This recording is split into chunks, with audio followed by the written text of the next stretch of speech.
चलो, last class में हम लोग देख रहे थे डिटर्मिनेशन ऑफ सॉल्बिलिटी प्रोडक्ट।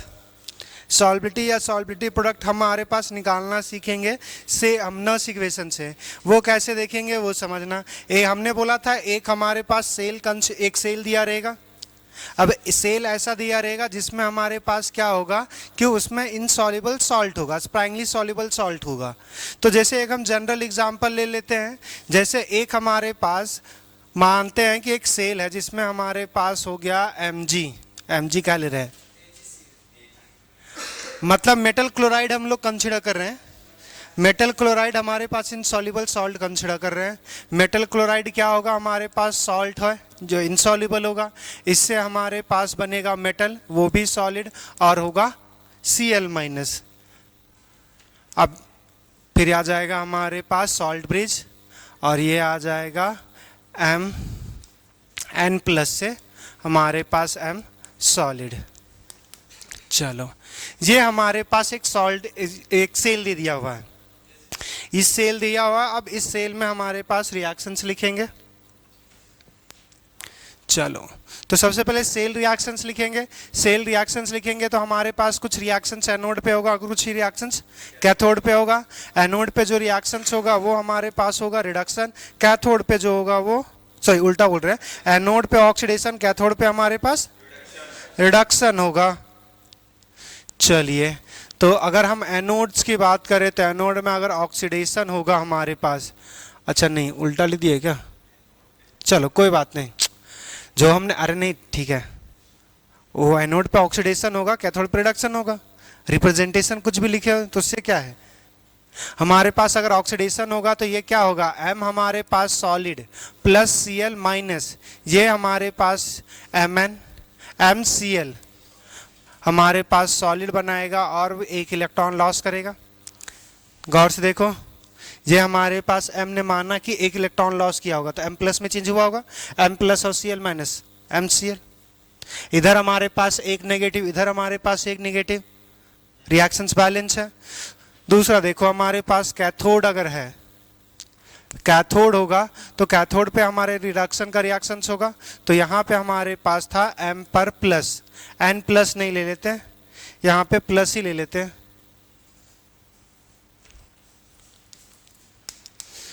तो M पर हमारे पास प्लस था, ये एक इलेक्ट्रॉन्स कंज्यूम करेगा और ये बन जाएगा M हमारे पास सॉलिड। रिएक्शंस को अगर हम ऐड करेंगे तो सिंपली क्या होगा, एक इलेक्ट्रॉन से एक इलेक्ट्रॉन कैंसिल, हमारे पास क्या बन जाएगा, यहाँ पे M सॉलिड प्लस M पर प्लस ये आ गया एक्वस, प्लस Cl- हमारे पास एक्वस, और यहाँ से M सॉलिड से, अच्छा सॉलिड तो कैंसिल कर सकते हैं, सॉलिड का एक्टिव मास हमेशा 1 होगा, कोई मतलब नहीं है कुछ भी हो। हमारे पास इधर बन जाएगा वो हमारे पास MCl सॉलिड बन जाएगा। देखो और से देखो तो क्या ये हमारे पास इनसॉल्युबल सॉल्ट का ब्रेकिंग ही है। तो अगर तुम्हारे पास क्या हो सकता है कि ये पार्ट एनोड में हो जाए, ये कैथोड में चला जाए, वही होगा जनरली। मगर क्या होता है कि जो मेटल क्लोराइड का या जो प्रिसिपिटेट का जो रिडक्शन पोटेंशियल होता है वो बहुत कम होता है as compare to their corresponding metals के। तो जो जिसका रिडक्शन पोटेंशियल कम होगा वो एनोड जैसे एक्ट करेगा, और जिसका ज़्यादा होगा वो कैथोड जैसे एक्ट करेगा। तो जैसे अगर सिल्वर का लोगे तो 0.8 क्या आएगा रिडक्शन पोटेंशियल, और जो उसका मेटल क्लोराइड का ले लो, सिल्वर क्लोराइड का लोगे तो लगभग 0.23 के आसपास आता है। तो जिसका रिडक्शन पोटेंशियल किसका ज़्यादा, मेटल का, तो मेटल कैथोड जैसे एक्ट करेगा। इसलिए यहाँ पे लिए लेड का भी देखोगे और लेड आयोडाइड का भी देखोगे तो वो उसमें तुम्हारे देखेगा कि आयोडाइड का रिडक्शन पोटेंशियल कम होगा। दूसरा मर्क्यूरस क्लोराइड वाला का अगर देखोगे, अब मरकरी का देखोगे तो मरकरी का ज़्यादा रिडक्शन पोटेंशियल होगा, मर्क्यूरस क्लोराइड का कम होगा। कैलुमल इलेक्ट्रॉन में पढ़ाए थे ना। तो यहां से देखो, इसके लिए हमारे पास नर्स इक्वेशन लिखेंगे। नर्स इक्वेशन क्या होगा हमारे पास, E = E0। अब अच्छा देखो, हम पहला तो लिखेंगे E = E0 - 0.0591 divide by N, हमारे पास लॉग ऑफ इस मेटल का, तो ये सॉलिड है, सॉलिड का एक्टिव मास 1, तो यहाँ पे हमारे पास क्या आ जाएगा, M+ का कंसंट्रेशन इंटू Cl- का कंसंट्रेशन। क्लियर यहाँ तक? अगर इतनी बातें हो गई तो अगर हम यहाँ पे बात करना चाहेंगे कि अगर हमें पता करना है KSP, तो KSP क्या होगा, मैक्सिमम सॉल्बिलिटी या मिनिमम सॉल्बिलिटी? केएसपी क्या होगा? केएसपी क्या होता है? केएसपी जो मैक्सिमम सॉल्युबिलिटी के प्रोडक्ट होता है या फिर मिनिमम का होता है?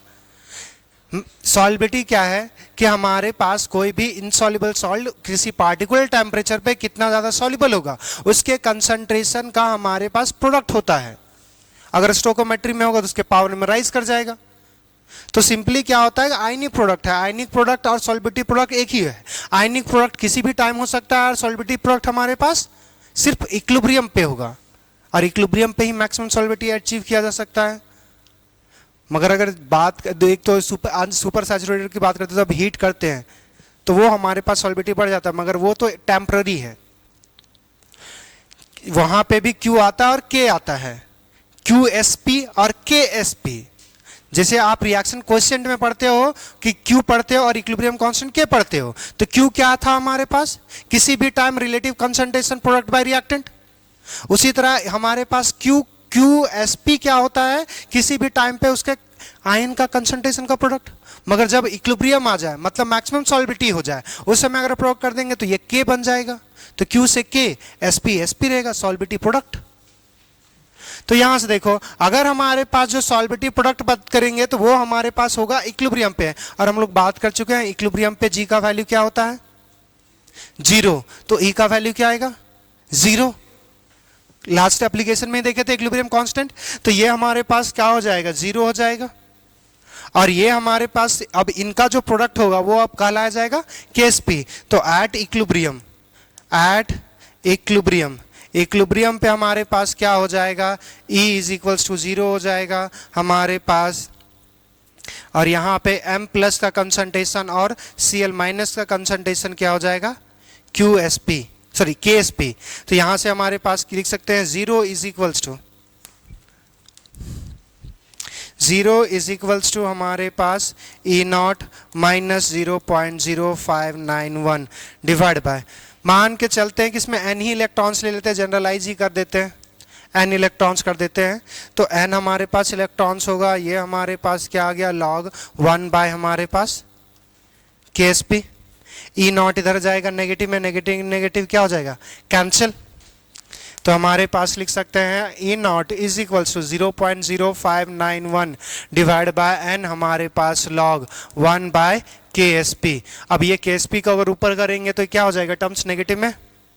तो E not is equals to minus 0.0591 by n हमारे पास log KSP। यही है हमारे पास फॉर्मूला। बस ये याद रखना कि जो हमारे पास प्राइमरी सॉल्युबल सॉल्ट होगा, अगर वो एनोड में होगा तभी ये KSP वाला आ जाएगा, अगर कैथोड में आएगा तो यहाँ पे नेगेटिव का पॉजिटिव में बन जाएगा। तो ये अगर जनरलाइज फॉर्मूला याद रखना चाह रहे हो तो यहाँ पे इनसॉल्युबल किधर है हमारे पास? एनोड में। अगर कैथोड में चला जाएगा तो नेगेटिव का पॉजिटिव हो जाएगा। तो वो अगर ये ऐसा दिया रहा है तो उसके लिए सबके लिए एप्लीकेबल हो जाएगा, मगर अगर रिवर्स दे दिया हुआ रिप्रेजेंटेशन तो हमारे पास चेंज हो जाएगा। तो इस चीज से बचने के लिए एक ही काम कर सकते हो कि इसको डायरेक्ट फॉर्मूला ही ना याद रखो, नस इक्वेशन में पुट करो और उससे निकालो। एक बहुत लंबा थोड़ी डेरिवेशन है हमारे पास।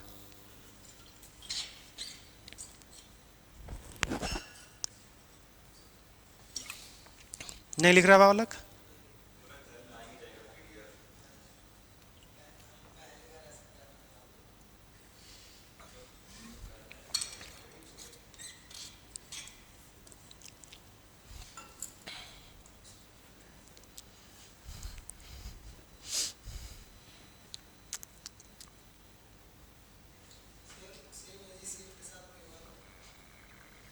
सबके साथ होगा।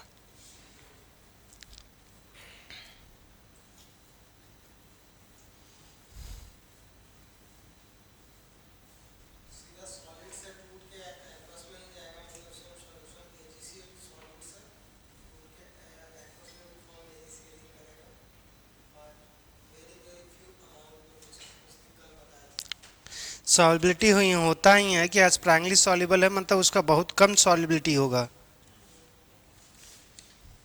और बहुत कम सॉल्युबिलिटी होता है, जैसे हम डालते हैं वैसे वो हमारे पास इनसॉल्युबल हो जाता है।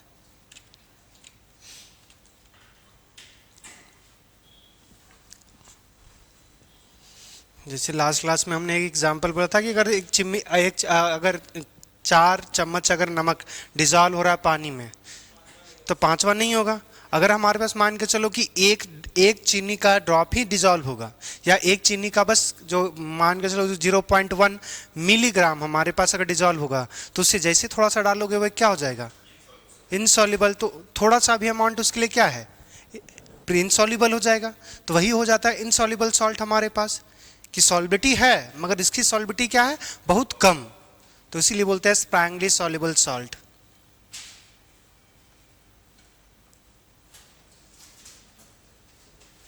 सब चंगा लग तो नहीं रहा है। किसके ख्यालों में रहते हो कि रात को नींद नहीं आता, दिन को नींद आने लगता है? हाँ, क्या हो गया?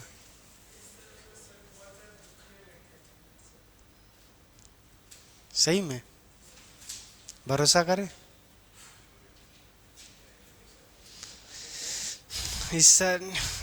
इस साइड कौन चीज स्टोर करता है?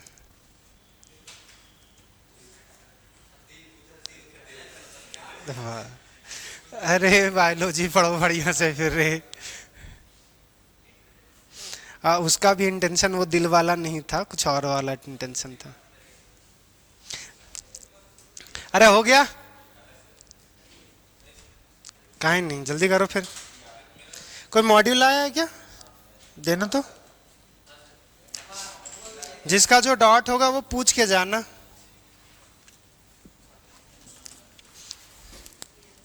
नेक्स्ट अब हमारे पास जो होगा वो थर्मोडायनेमिक इक्वेशन या थर्मोडायनेमिक्स टर्म्स के लिए हमारे पास डेरिवेशन है। कहाँ गया? हाँ,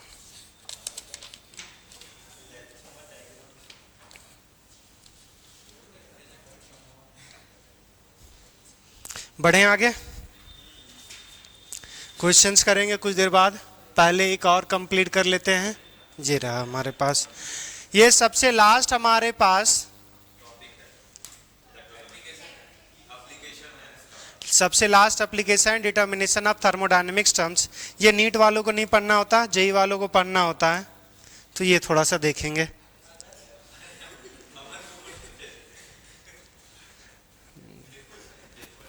तो चलो देखो, यहाँ से हमारे पास क्या क्या फॉर्मूला पढ़ चुके थे। यहाँ पे देखो, एक हम लोग जानते हैं क्या, delta G is equals to N minus N F E nought. Clear? एक और हमारे पास फॉर्मूला मालूम है, अगर फ्रॉम थर्मोडायनेमिक्स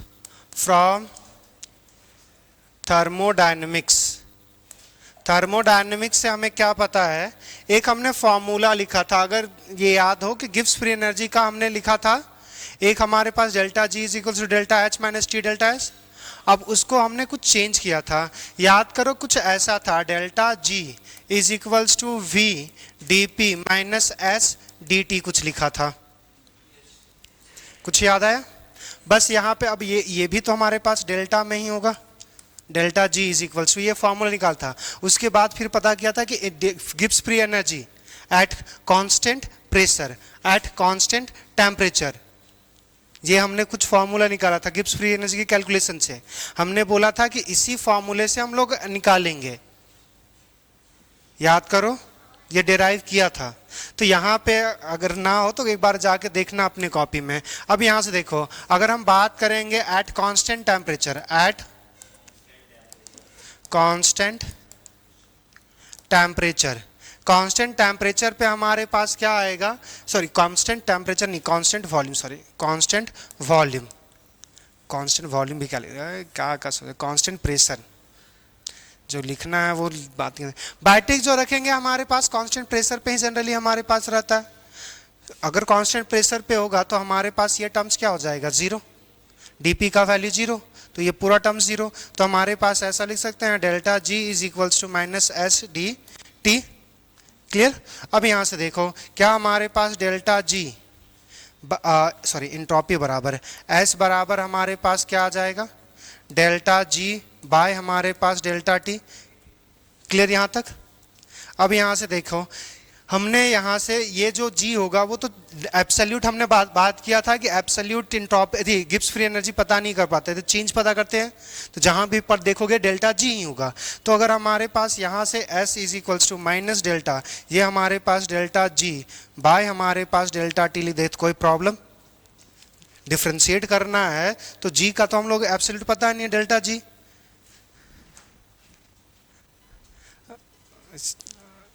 क्या ना ना बेटर इसी का सैलरी मिलता है, सैलरी की बात ना किया जाए तो बेहतर होगा भी। चलो यहाँ से देखो, ये हमारे पास है डेल्टा जी बराबर, ये पुट कर सकते हैं। अच्छा यहाँ पे हमने जी नॉट नहीं लिया, हमने सिर्फ ई, हमने डेल्टा जी लिया है तो ई नॉट नहीं होगा, ई होगा। अब यहाँ से देखो, यहाँ से अगर हम पुट करना चाहेंगे तो एस बराबर क्या आ जाएगा, माइनस डेल्टा। अब यहाँ से देखो, माइनस माइनस बाहर निकाल के प्लस कर सकते हैं, कोई प्रॉब्लम? तो अगर हमारे पास क्या हो जाएगा, डेल्टा हमारे पास एक बार लिख ही देते हैं ना, क्या फर्क पड़ता है, माइनस हमारे पास ये जो आ जाएगा डेल्टा ऑफ, ये क्या है, डेल्टा जी के बराबर क्या लिख सकते हैं, माइनस एन एफ ई। दीदी अरे शीशा भी बंद है, हम भी महान है। चलो हमारे पास dt। अब देखो याद करो, डिफरेंशिएशन में अगर हमारे पास जो फंक्शन या जो टर्म्स कांस्टेंट होता था उसको बाहर निकालते थे, उसको हम डायरेक्ट अगर डिफरेंशिएट करेंगे जीरो देगा, मगर किसी टर्म के साथ मल्टीप्लाई होगा तो कांस्टेंट को बाहर निकाल देते। नंबर ऑफ इलेक्ट्रॉन्स और फैराडे क्या है, कांस्टेंट ही तो है।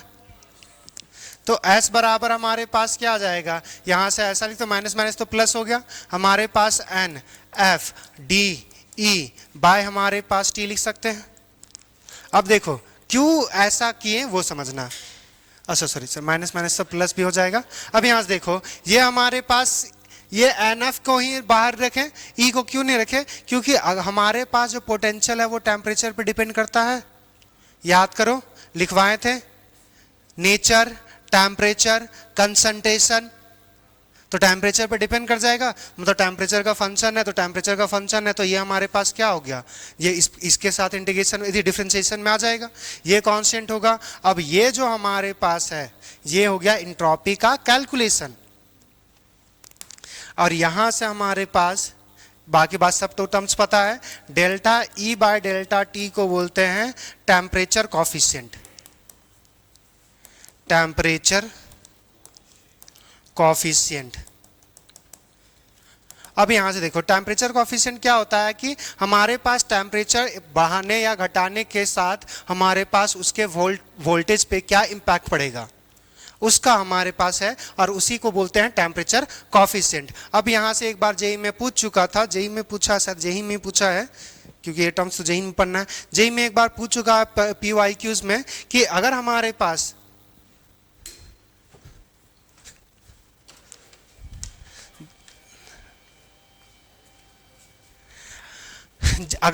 पास delta E by delta T का वैल्यू ये ज्यादा होना चाहिए या कम होना चाहिए किसी हमारे पास बैटरी के लिए,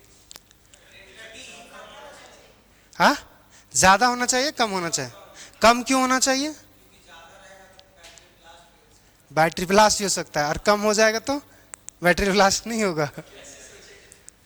यहां से देखो, हमने बात किया था कि जितने, अगर मान के चलो कि अगर कोई वेरिएबल है जितने बातों पे डिपेंड करेगा, कोई वेरिएबल है जितनी बातों पे डिपेंड करेगा उतना ज्यादा उस पे डिपेंडेंट होगा, जो जितना कम वेरिएबल पे डिपेंड करेगा उतना और बेहतर होता है। जितने बातों पे डिपेंड करेगा, कोई भी चीज हो, जितनी बातों पे डिपेंड करेगा वो हमारे पास बहुत फैक्टर्स पे डिपेंड करेगा तो बहुत बढ़िया नहीं होगा, बहुत खराब होता है, और जितना कम बातों पे डिपेंड करेगा वो बढ़िया है। जैसे अगर मान के चलो कि तुमको आज ऐसे पढ़ने का मन नहीं किया, नहीं पढ़ रहा है, घर में किसी ने कुछ बोल दिया, पढ़ने मन नहीं किया, छोड़ दिया, तो अगर जितना ये मन करेगा, जितने ये फैक्टर्स होंगे तुम्हारे पास ना पढ़ने के रीजन, उतना ज्यादा घटिया है या उतना ज्यादा बढ़िया है। कोई तो मन से बोल रहा होगा कि घटिया तो बोलना पड़ रहा है मगर उतना तो बढ़िया है, रीजन तो मिल रहा है। तो बात है कि जितना हमारे पास अब देखो बैटरी अगर हमारे पास टेम्परेचर चेंज में अगर ज़्यादा चेंजेस हो गया तो किसी टेम्परेचर पे बहुत ज़्यादा इफेक्टिव हो जाएगा, किसी पर बहुत बेकार। तो ऐसा तो होना ना चाहिए। तो जितना टेम्परेचर पे कम डिपेंडेंट हो उतना ज़्यादा बेहतर होता है। तो बैटरी, अगर कोई बैटरी से पूछा जाए, बैटरी से पूछा नहीं मतलब कोई बैटरी का अगर दिया हुआ हमारे पास टेम्परेचर कोएफिशिएंट, तो जितना ज़्यादा हमारे पास वैल्यू हाई होगा उतना ज़्यादा लेस इफेक्टिव बैटरी होगा, या जितना हमारे पास वैल्यू कम होगा उतना ज़्यादा बैटरी इफेक्टिव होगा। क्लियर? तो सीधा एक लाइन लिख सकते हो, फॉर बेस्ट बैटरी या फिर for better battery, better cell, for better cell delta E by delta T must have low value. लिख लीजिए, यहां तक लिखिए। अभी एक और बात करना है, एक और आपने पढ़ा था delta G is equals to delta H minus T delta S, वहां पे भी देखेंगे उसका फॉर्मूला।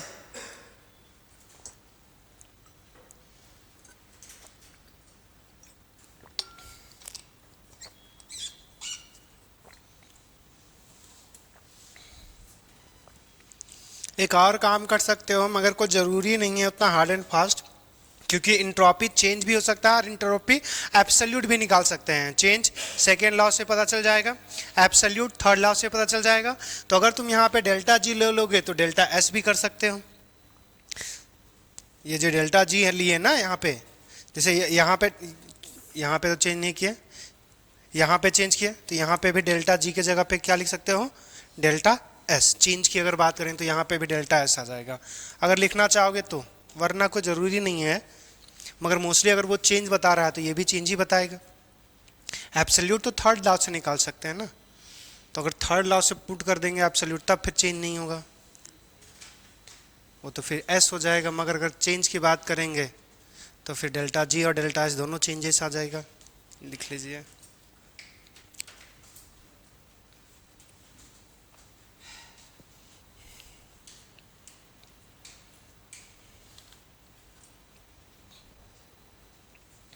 का टिप टिप करता रहता है, ना बजाए कर, बाद में इम्पैक्ट दिखेगा, हाथ दर्द करने लग जाता है।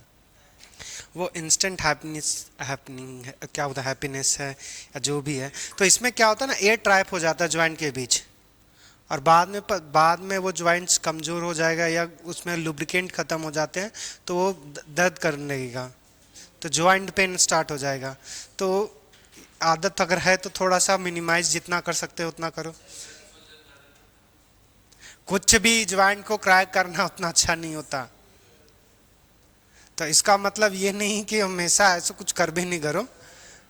वो एक कभी कभी क्या बोल सकते हैं कि मसल्स में ऐसा कभी कभी क्या बोलते हैं स्ट्रेन क्रिएट हो जाता है, तो उस चीज़ के लिए भी रिलैक्स करने के लिए यूज़ करते हैं, मगर वो उसके बेसिस पे होना चाहिए, ना कि कभी भी मन करे तो टप से बजा दिए। होल गया तो फिर लिखो बालक।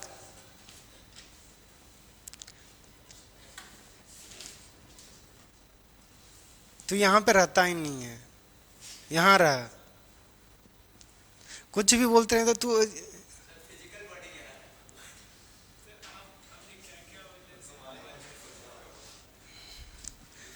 बोलना रिपीट करना। और ये लिख लिया, दिशा हो गया।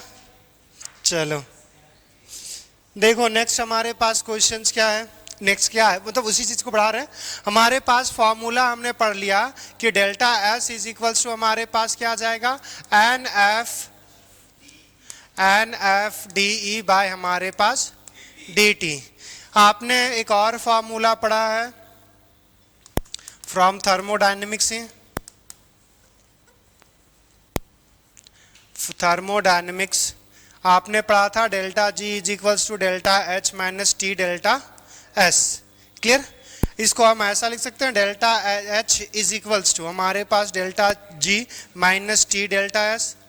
किसी को अरे क्या करोगे तुम लोग जिंदगी में, इसको हम यहीं रहने देंगे, ये वाला माइनस, अच्छा माइनस प्लस, सॉरी मेरा मिस्टेक।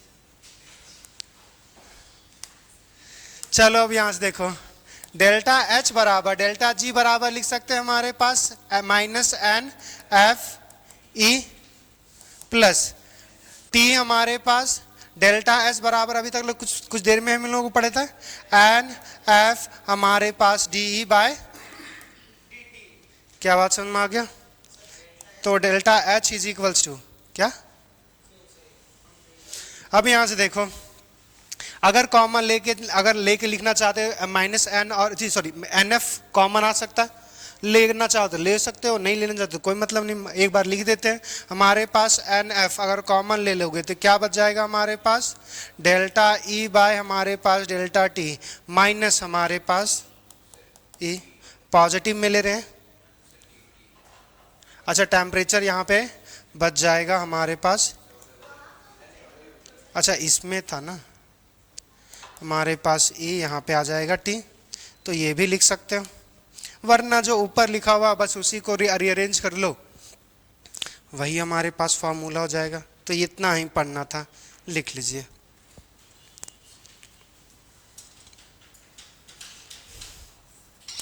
तो इतने एप्लीकेशन की बात करनी थी।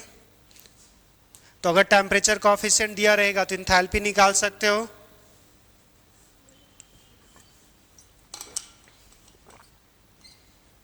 और टेम्परेचर कोएफिशिएंट दिया रहेगा तो एंट्रोपी निकाल सकते हैं।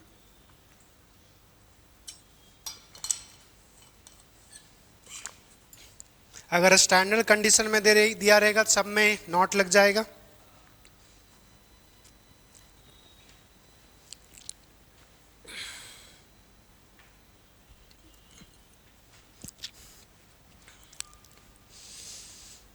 तो अब वापस करेंगे इनके क्वेश्चंस, फिर आगे पढ़ेंगे।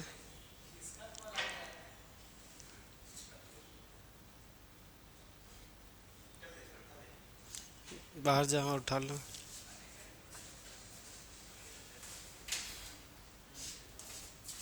शायद किसी ने पार्सल भेजा है, तो तुम काहे हंस रहा है? खुद ऑर्डर नहीं कर सकता है? चलो लिख लिया रे, नहीं काहे बोला तो फिर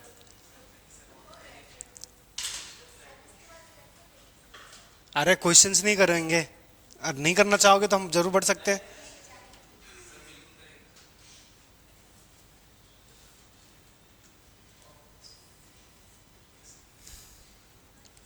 चलो मेरे को बस बताना कि कौन कौन क्वेश्चंस कर चुके हैं। ये जिंक वाला कर चुके थे 20% वाला, 30 मिली वोल्ट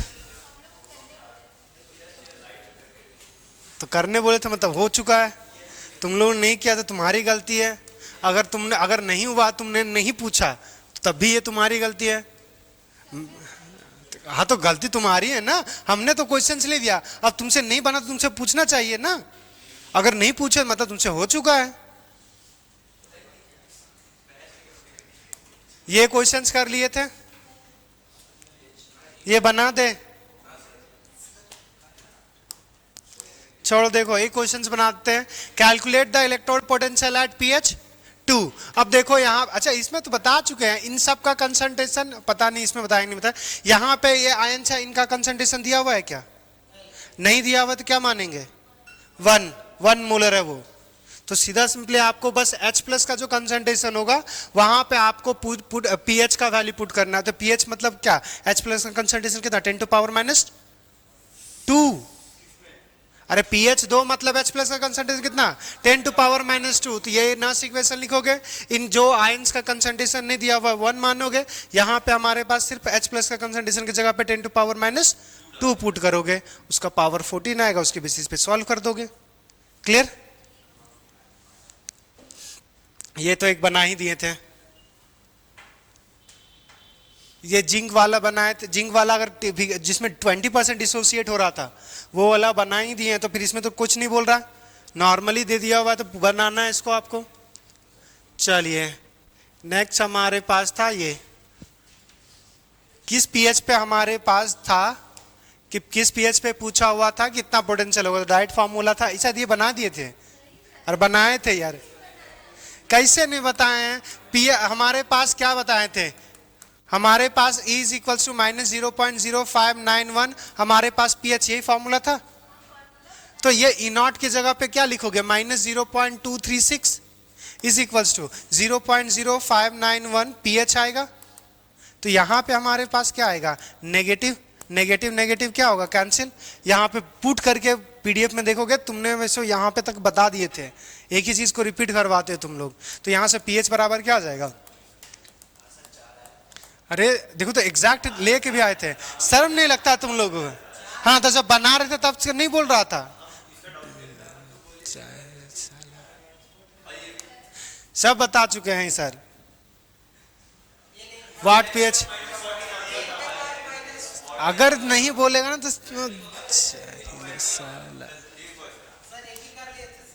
ये हो गया था,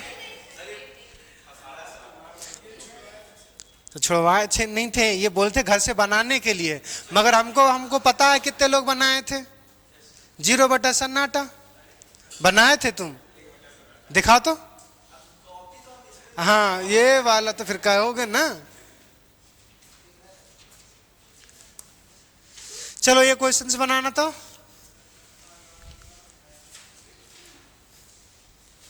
कुछ तो बनाओ।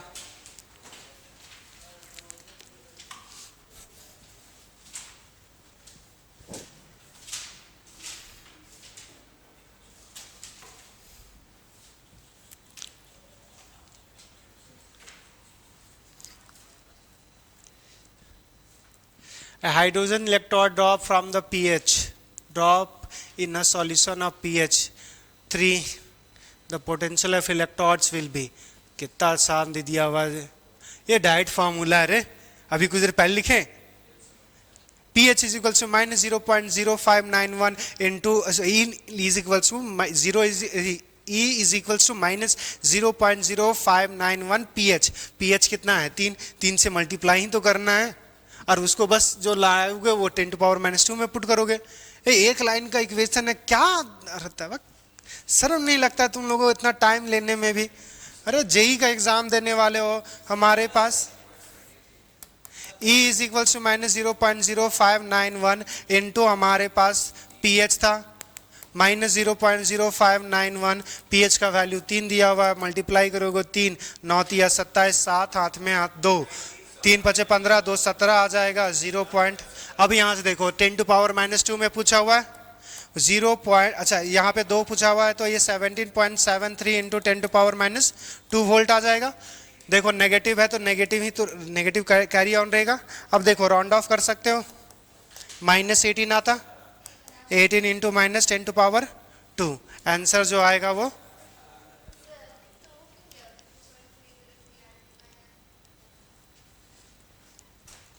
ये हमने पुट करके निकाले थे।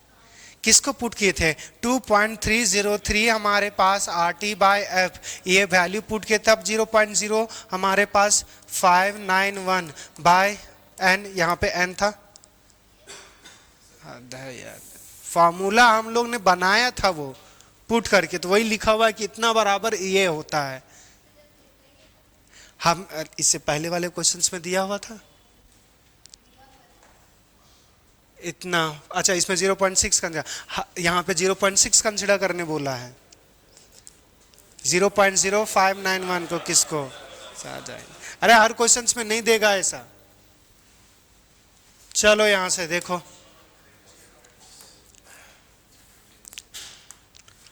पहला देखो, E cell is a intensive parameter, intensive या extensive, E naught E cell, E naught E cell क्या है जो भी है, एक्सटेंसिव हमने बात किया था। चलो कोई बात नहीं है, आगे पढ़ते जाओ, बताओ कितने स्टेटमेंट हमारे पास करेक्ट होंगे। चलो आगे बढ़ो। A negative E naught means the redox couple is a strong reducing agent than the H plus H2।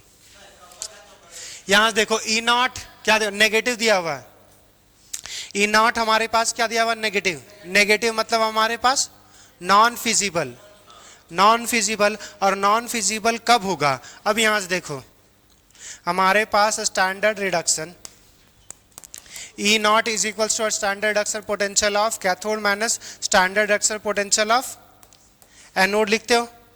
अगर हमारे पास यहां से अब बात करेंगे स्ट्रॉन्गेस्ट रिड्यूसिंग, हमारे पास क्या बोला, strongest reducing agent than H plus और H2। अब हमारे पास देखो यहाँ पे नेगेटिव आएगा तो यहाँ पे स्ट्रॉन्गेस्ट रिड्यूसिंग एजेंट खुद को क्या करेगा, ऑक्सीडाइज। मतलब ये बात किसका कर रहा है, एनोड का। तो अगर एनोड हमारे पास हाइड्रोजन से ज्यादा होगा, हाइड्रोजन से ज्यादा रिएक्टिव, यही तो बोला हुआ ना। अगर देखो यहाँ पे स्ट्रॉन्गेस्ट रिड्यूसिंग एजेंट देन हमारे पास H प्लस से H2, मतलब हाइड्रोजन से बोला है कंपेयर करने। तो अगर हाइड्रोजन से अगर स्ट्रॉन्गेस्ट रिड्यूसिंग एजेंट है, मतलब हाइड्रोजन से क्या ज्यादा होना चाहिए, स्टैंडर्ड ऑक्सीडेशन पोटेंशियल, मतलब हाइड्रोजन से क्या आना चाहिए, एबव। तो हाइड्रोजन से एबव जो आएगा उसका स्टैंडर्ड ऑक्सीडेशन पोटेंशियल हाइड्रोजन के तो से ज्यादा होगा ना, उससे ऊपर जितना आएगा उसका सबका पॉजिटिव होगा, और ऑक्सीजन का, हाइड्रोजन का कितना होगा, जीरो। तो जीरो से तो कोई भी पॉजिटिव नंबर क्या होगा, बड़ा। अगर हमारे पास यहाँ पे अगर वो अगर ज्यादा होगा तो अगर हमारे पास तो उसका रिडक्शन पोटेंशियल नेगेटिव में आएगा, नेगेटिव नेगेटिव क्या हो जाएगा, पॉजिटिव होगा। तो ओवरऑल हमारे पास नेगेटिव हो सकता है। बात समझ में आया? तो ये स्टेटमेंट क्या हो गया, तो समझ में आया कि the negative E not mean the redox couple is a strong reducing agent, कि हमारे पास ये जो होगा वो, अच्छा यहां से दूसरा भी बात बोला हुआ है, रेडॉक्स कपल की बात किया हुआ है, तो ये एनोड और कैथोड दोनों होगा। तो ये कैथोड भी हमारे पास बोल रहा है कि कैथोड भी हमारे पास क्या होगा, हाइड्रोजन से ज्यादा रिएक्टिव। अगर हाइड्रोजन से ज्यादा रिएक्टिव तो हमारे पास समझना कि हाइड्रोजन, यहाँ पे दोनों रेडॉक्स कपल की बात किया हुआ, सिर्फ एनोड की बात नहीं किया हुआ है, कैथोड में भी। तो कैथोड हमारे पास क्या होगा, उसका भी जीरो से हमारे पास क्या होगा, ज्यादा ऑक्सीडेशन पोटेंशियल, मतलब रिडक्शन पोटेंशियल क्या होगा, कम। तो रिडक्शन पोटेंशियल अगर हमारे पास कम होगा तो यहां से हमारे पास इन दोनों में से जो ज्यादा रिएक्टिव होगा, तो एनोड ज्यादा रिएक्टिव होना चाहिए और कैथोड कम रिएक्टिव। तो रिएक्टिविटी की कंपैरिजन नहीं किया हुआ है, सिर्फ हमारे पास एक ही टर्म्स लिखा हुआ है कि हमारे पास अगर ई नॉट का नेगेटिव है तो इसका मतलब जो हमारे पास कपल होगा वो स्ट्रॉन्गेस्ट रिड्यूसिंग एजेंट होगा। दोनों अगर स्ट्रॉन्गेस्ट कर दोगे तो फिर हमारे पास ये तो बात, ये तो गलत कर रहा है, और ये हमारे पास अब डिपेंड कर जाएगा कि ये हमारे पास, अगर हमारे पास ये जो नंबर्स होगा वो अगर जितना ज़्यादा नेगेटिव, क्योंकि रिडक्शन पोटेंशियल अगर दोनों ऑक्सीडाइजिंग एजेंट है, अगर स्ट्रॉन्ग ऑक्सीडाइजिंग एजेंट है तो दोनों मेटल ही है।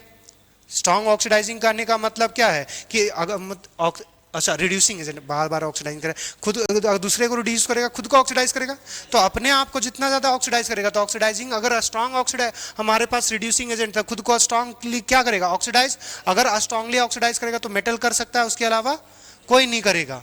तो मेटल ही क्या है हमारे पास ऑक्सीडाइज हो रहा है, और मेटल ही हमारे पास रिड्यूस हो रहा है।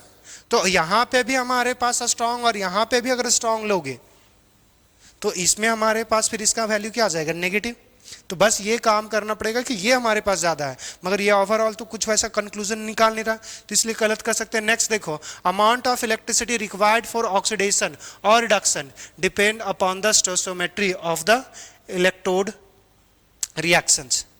यहाँ पे क्या बोला, the amount of electricity required for oxidation and reductions depend on, यहाँ से बोला हुआ है कि ऑक्सीडेशन और रिडक्शंस के लिए इलेक्ट्रिसिटी जो रिक्वायर्ड होगा, ये थोड़ा सा इलेक्ट्रोकेमिस्ट्री है, इलेक्ट्रोकेमिस्ट्री का यूज किया गया है, क्योंकि ऑक्सीडाइज करवा रहे कर नहीं रहे हैं, तो बाहर से हम लोग पोटेंशियल प्रोवाइड कर। देखो अमाउंट ऑफ इलेक्ट्रिसिटी रिक्वायर्ड, तो इलेक्ट्रिसिटी पास करके अगर ऑक्सीडाइज और रिड्यूस कर रहे हैं, मतलब वो गैल्वेनिक वाला नहीं है, इलेक्ट्रोलाइटिक का है। तो अगर इलेक्ट्रोलाइटिक में तो वो बोल रहा है डिपेंड अपॉन द स्टोइकोमेट्री, तो ये बात सही है। जैसे यहाँ से समझना कि अगर हमारे पास सोडियम है तो इसको एक इलेक्ट्रॉन चाहिए, और ये कितने में चला जाएगा, सोडियम सॉलिड में चला जाएगा। जब हम एल्युमिनियम 3+ लेंगे तो इसको कितना इलेक्ट्रॉन चाहिए, 3, और तब हमारे पास क्या बनेगा, एल्युमिनियम। तो यहाँ से देखो, अब यहाँ से क्या लिखा हुआ था, इलेक्ट्रिसिटी रिक्वायर्ड टू ऑक्सीडेशन और रिडक्शन डिपेंड अपॉन, तो सिर्फ अगर हम ऑक्सीडेशन की बात करें, रिडक्शन का भी बात कर सकते हो। तो यहाँ से देखो, यहाँ पे इसका 1 मोल के लिए इसका कितना मोल चाहिए, इसके 1 मोल के लिए इसका कितना मोल चाहिए, तो स्टोइकोमेट्री क्या हो रहा है, डिफरेंट हो रहा है। तो अगर यहाँ पे 1 मोल इलेक्ट्रॉन्स मतलब 196,500 फराडे इलेक्ट्रिसिटी पास करवाना पड़ेगा, और इसमें 3 टाइम्स ऑफ 96,500, जैसे एक मोल इलेक्ट्रिसिटी, अगर एक मोल को रिड्यूस करना चाहते तो एक मोल चाहिए, और इसको एक मोल को रिड्यूस करना चाहे तो कितना इलेक्ट्रिसिटी चाहिए, 3 मोल। बात समझ में आया? तो ये क्या हो गया, स्टोइकोमेट्री पे डिपेंड कर रहा है, तो डिपेंड कर रहा है, तो यही लिखा हुआ था। क्या बात समझ में आया? उसी तरह रिडक्शंस के लिए भी होगा, उसी तरह रिडक्शंस के लिए भी होगा। कोई 1 इलेक्ट्रॉन्स कंज्यूम करेगा, कोई 2 इलेक्ट्रॉन्स कंज्यूम करेगा। तो जैसे अगर ये हमारे पास रिडक्शंस का था, इसी चीज को उल्टा कर देंगे तो ऑक्सीडेशन का ही तो हो जाएगा। तो ऑक्सीडेशन हो या रिडक्शन। तीसरा क्या दिया हुआ, अमाउंट ऑफ इलेक्ट्रिसिटी, क्या, amount of chemical reactions which occur at any electrodes during the electrolysis by a current is proportional to quantity of electricity pass through the electrodes. यहाँ से हमारे पास बोला हुआ, ये आगे हम लोग पढ़ेंगे, तो ये स्टेटमेंट करेक्ट है, ये भी स्टेटमेंट करेक्ट है। क्या होता है आगे पढ़ेंगे, फैराडे लॉ ऑफ इलेक्ट्रोलिसिस। तो इसमें हम लोग पढ़ेंगे कि जितना ज़्यादा हमारे, देखो हमारे पास एनोड पे क्या होता है ऑक्सीडेशन, कैथोड पे क्या होता है रिडक्शन। तो जितना ज़्यादा इलेक्ट्रिसिटी पास करेंगे उतना ज़्यादा हमारे पास ऑक्सीडेशन और उतना ज़्यादा रिडक्शन होगा। तो वही चीज़ देखो यहाँ पे, the amount of chemical reactions which occur at any electrode. तो हमने बताया एनोड पे क्या होगा ऑक्सीडेशन, कैथोड पे रिडक्शन। तो एनोड और कैथोड पे रिडक्शन जो होगा वो जितना ज़्यादा इलेक्ट्रिसिटी पास करेंगे उतना ज़्यादा हमारे पास क्वांटिटी फॉर्म होगा। तो जितना ज़्यादा इलेक्ट्रिसिटी उतना ज़्यादा फॉर्म होगा। फैराडे लॉ यही बोलता है कि हमारे पास जो होगा weight is directly proportional to current, कि जितना ज़्यादा करंट हम पास करेंगे या हम इलेक्ट्रिसिटी चार्ज पास करेंगे, करंट तो नहीं लिखते, चार्ज लिखते, सॉरी, हमारे पास चार्ज लिखते हैं, कि जितना ज़्यादा हमारे पास चार्ज पास होगा उतना ज़्यादा हमारे पास या तो उतना अमाउंट हमारे पास डिपॉजिट होगा या तो लिबरेट होगा। डिपॉजिट मतलब कैथोड पे चिपकेगा क्योंकि उसमें रिडक्शन होता है ना, और हमारे पास एनोड अगर है तो उसमें ऑक्सीडेशन होगा, तो उसमें भी वो हमारे पास क्या होगा लिबरेट करेगा। या अगर कैथोड ही है तो कैथोड में हमारे पास अगर सॉलिड बन रहा है तो उसके ऊपर चिपकेगा, मगर अगर लिक्विड अगर गैस बन रहा है तो वो क्या करेगा इवापोरेट करेगा, तो रिलीज होगा। तो जितना ज़्यादा इलेक्ट्रिसिटी पास करोगे, तो इसमें 3 स्टेटमेंट हमारे पास करेक्ट थे। चलो, एट व्हाट pH कर सकते हो। अब Mn+ का Mn2+ का भी कंसंट्रेशन दिया हुआ और MnO4- का कंसंट्रेशन दिया हुआ, और यहाँ पे हमारे पास दे दिया हुआ। अब इसका तुम्हारे पास पूछा हुआ है कि किस pH पे हमारे पास इलेक्ट्रोड पोटेंशियल इतना होगा। तुम्हारे पास स्टैंडर्ड रिएक्शन पोटेंशियल दे दिया हुआ, रिएक्शंस इसका लिख सकते हो। तो अगर रिएक्शंस लिख लोगे, बस ये याद रखना कि इसका बैलेंस रिएक्शंस लिखोगे, और उसमें क्या होगा हमारे पास H+ भी आएगा और वाटर भी आएगा, क्योंकि इसका बस एक बार रिएक्शंस लिख देते हैं, बाकी बात आप लोग घर से में करते रहना। देखो ये हमारे पास हाफ सेल दिया हुआ है, हाफ सेल का क्या दे दिया हुआ, Mn से हमारे पास Mn+2 में चेंज होने का पोटेंशियल। तो यहाँ पे पहले तो लिखो ये Mn हमारे पास O4-, ये चेंज किस में हो रहा है हमारे पास Mn+2। सबसे पहला बैलेंस करते हैं जो ऑक्सीडाइज या जो रिड्यूस हो रहा है उसको, मैग्नीज +7 से +2 बैलेंस है। कितने इलेक्ट्रॉन्स का चेंजेस है, 5 का। अब यहां से देखो ऑक्सीजन यहाँ पे कितना है, तो हमारे पास ये आ जाएगा 4H2O, और यहाँ पे अब कितना हो गया हाइड्रोजन 8H+। अब गौर से देखो 8 में हमारे पास एक कितना है 6 गया, तो कितना बचा 2 पॉजिटिव, 2 पॉजिटिव उधर भी है, बाकी सारा एलिमेंट बैलेंस है। तो एक केमिकल बैलेंस रिएक्शंस में चार्ज भी बैलेंस होगा, आइटम्स भी बैलेंस होंगे। मगर जब आपको सेल रिएक्शन में देखे, कभी आपको आइटम बैलेंस दिख सकता है, मगर चार्ज बैलेंस है कि नहीं है वो भी एक बार चेक कर ले। तो ये सब कुछ बैलेंस, इस पे नॉस इक्वेशन अप्लाई कर सकते हो। प्रोडक्ट वाटर का कंसंट्रेशन नहीं लेंगे, Mn+2 का कंसंट्रेशन दे दिया हुआ है, हमारे पास H+ का कंसंट्रेशन, मतलब तुम्हें pH का वैल्यू पूछा हुआ है, तो उसी जितना H+ का कंसंट्रेशन आएगा उतना तुम्हारे पास नेगेटिव लॉ ले लोगे तो आ जाएगा pH। इसका भी कंसंट्रेशन दे दिया हुआ है, बना सकते हो इसको। बढ़े आगे, चलो नेक्स्ट क्वेश्चन देखना। फ्लोइंग रेडॉक्स दिया हुआ हमारे पास, स्टैंडर्ड रिडक्शन पोटेंशियल वो भी दे दिया हुआ कुछ का। If the equilibrium constant of above reaction is given as इतना, तो x का इक्विलिब्रियम कांस्टेंट आ रहा है 10 के पावर में x, तो x का हमारे पास बोल हुआ है कि वैल्यू बताओ। तो देखो इस क्वेश्चन को मैं बना दे रहा हूँ ताकि एक इक्विलिब्रियम का तो कांस्टेंट बना दूँ, बाकी आप लोग कीजिएगा। देखो यहाँ से हमारे पास ये रिएक्शन दे दिया हुआ है, फॉर्मूला आपने इक्विलिब्रियम कांस्टेंट का क्या पढ़ा था? E not is equals to 0.0591 divide by हमारे पास n लॉग हमारे पास k, यही पढ़ा था। कुछ नहीं होता था, E नॉट जीरो होता था, E not sorry E zero हो जाता था, E नॉट हम लोग इधर ले आते थे, नेगेटिव का पॉजिटिव होता था, Q के जगह पे K लिख सकते हैं। अब खत्म, इतना ही तो छोटा करना था। तो अब यहां से देखो E नॉट का वैल्यू हमारे पास, देखो इसमें हमारे पास मैंगनीज कहां से है, देखो +7 से +2, देखो यहाँ +7 से +2 दे दिया वो रिडक्शन पोटेंशियल। तो ये कैथोड का पोटेंशियल, ये कैथोड हो गया। दूसरा देखो हमारे पास कार्बन +3 से कार्बन +4, ये एनोड हो गया। अब यहां से देखो कार्बन +4 से +3 रिडक्शन पोटेंशियल ही दिया हुआ है। तो कैथोड माइनस एनोड करोगे, माइनस माइनस क्या हो जाएगा, प्लस हो जाएगा। तो ये सिंपली ऐड करोगे, ये कितना हो जाएगा, 9 और 1 10, 6 5 10, हमारे पास 11, 2.1, 9 5 4 9 सॉरी 1 10 हो गया ना, 2 हो जाएगा, ये हमारे पास 2 आ जाएगा। Is equals to 0.0591 divide by कितने इलेक्ट्रॉन्स का चेंजेस आ रहा है,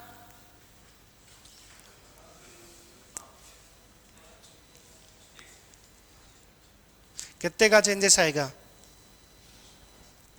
अरे इसमें कितना का चेंजेस आ रहा है, 3 से 4, और इसमें हमारे पास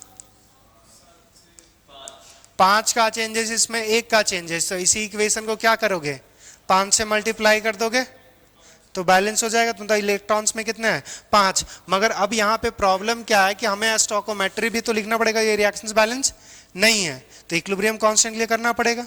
कंसंट्रेशन कुछ नहीं है तो कुछ मतलब ही नहीं ना, वो तो कंसंट्रेशन पुट नहीं करना, बहुत समय पता चल गया ना क्या 5 इलेक्ट्रॉन्स का चेंजेस आएगा। अगर 5 इलेक्ट्रॉन्स का चेंजेस आएगा तो ये तो हमारे पास लॉग है, पुट थोड़ी करना है। जब पुट नहीं करना तो बैलेंस करने का कोई जरूरत, बस पता करना है कि कितने इलेक्ट्रॉन्स का चेंजेस हो रहा है। क्लियर? तो एक इक्वेशन में 1 का चेंजेस, दूसरे में 5 का, तो दूसरे को हम 5 से मल्टीप्लाई कर देंगे, 5 का इलेक्ट्रॉन्स का चेंजेस हो जाएगा, खत्म। यहां से अब मल्टीप्लाई करो, अब हमारे पास 5 दूना 10 हो जाएगा, 10 इज इक्वल्स टू 0.0591, हमारे पास लॉग क्या आ जाएगा, के। अब हमारे पास लॉग के बराबर क्या लिखोगे, ये आ जाएगा हमारे पास 10 डिवाइड बाय 0.0591। अब हमारे पास किसी का वैल्यू कुछ दिया हुआ है, चलो कोई बात नहीं, क्या चाहिए, यहां से देखो ये k को पावर 10 का पावर x लिखा हुआ ना, तो x का वैल्यू निकालना है ना इंटीजर में, पहले तो इसको डिवाइड करो। ये देखो हमारे पास 0.6 कंसिडर कर सकते हैं, या तो हमारे पास कम से कम कैलकुलेटर है ना, उसके नियरेस्ट में राउंड ऑफ करेंगे, मगर फिर भी 0.6 तो ले ही सकते हैं। 10 डिवाइडेड बाय 0.06, ये लगभग हमारे पास जो आएगा वो 166.66 चलता जाएगा। तो इसको हम लिख देते हैं 6 या 7 कर लेते हैं, ये हमारे पास आएगा वैल्यू अप्रॉक्स। अब यहां से देखो ये हमारे पास, इसको अगर इंटीजर में चेंज करना चाहेंगे तो ये क्या हो जाएगा, 160, हमारे पास अप्रॉक्स 167 हो गया। अब हमारे पास जो आएगा तो यहां से k is equals to 10 to power 167 हो जाएगा, इसी का वैल्यू पूछा था, लिख लीजिए। इसे इतना तो आना नहीं चाहिए, या इतना ही आएगा, एक बार चेक कर लेते हैं।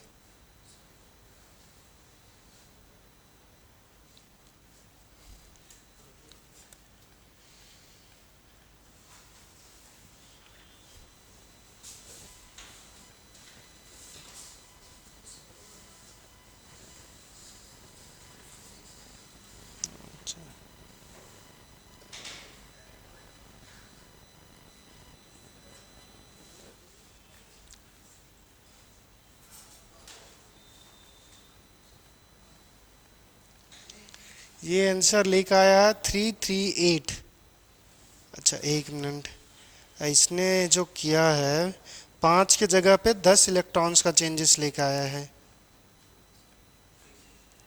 7 से हमारे पास ठीक है, अच्छा यहाँ पे प्रॉब्लम क्या है, हमने गलत किया थोड़ा सा। यहाँ पे +3 से +4 कितने कॉपर था, कितने कार्बन था, कार्बन 2 है ना, 2 का चेंजेस आता ना, तो यही थोड़ा सा गलती हो गया। और 2 और 5 का जो नेरेस करोगे वो कितना आएगा, 10 आएगा। तो यहाँ पे आपको लेना था 10। हमने +3 और +4 के बेसिस पर, मगर कार्बन कितना था, 2, तो वो चेंज आ जाएगा। एक कार्बन होगा तो 1 का चेंज, 2 कार्बन होगा 2 का चेंज। अब 2 और हमारे पास 5 कर लेते 10 आता, तो ये 10 आ जाता। 10 दूना हमारे पास क्या हो जाता, 20। और यहाँ पे हमारे पास क्या आ जाएगा, 20/0.0591। तो इसका जस्ट देखो ये कितना है, आधा ही थे, 133 आ जाएगा। 1.33.3 ये कंटिन्यू चलते चला जाएगा। अप्रॉक्स लिख सकते हैं कितना, 133। एक बार चेक कर लेते हैं, इतना ही था।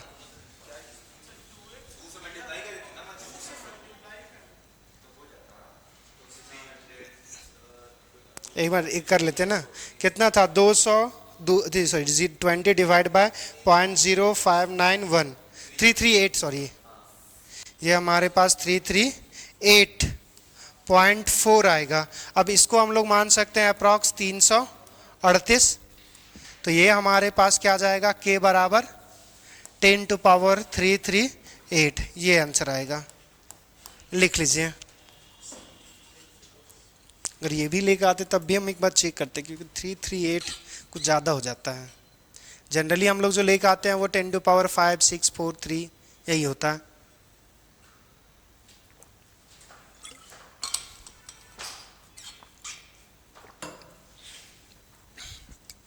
हो गया, लिख लो लिख लो लिख लो।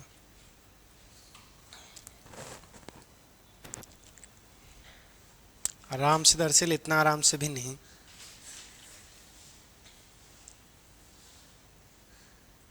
इतना आराम कर ले तो पत्थर ही जाते हैं। पत्थर ना समझते हो ना, पसरना तो नॉर्मल हो गया ना, पत्थरना मतलब पूरा ही फैल जाना।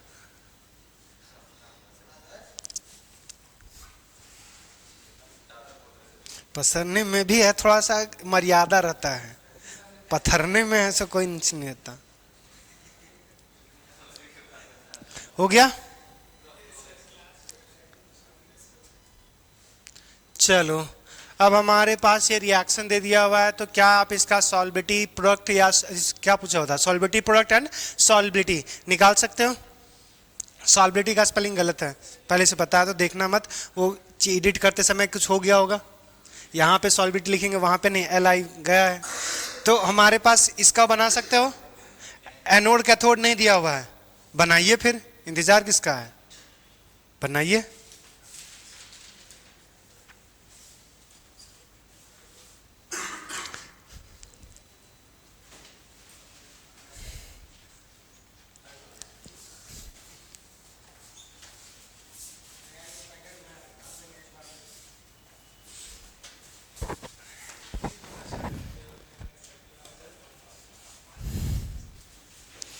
अपमानजनक बंदा है ये,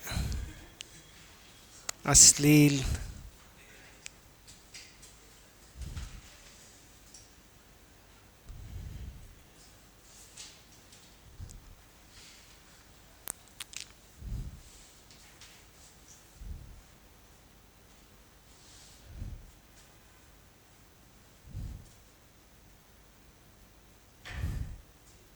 ये ऐसे कर रहा है, कहा मारेंगे, ये शक्ल पसंद नहीं है।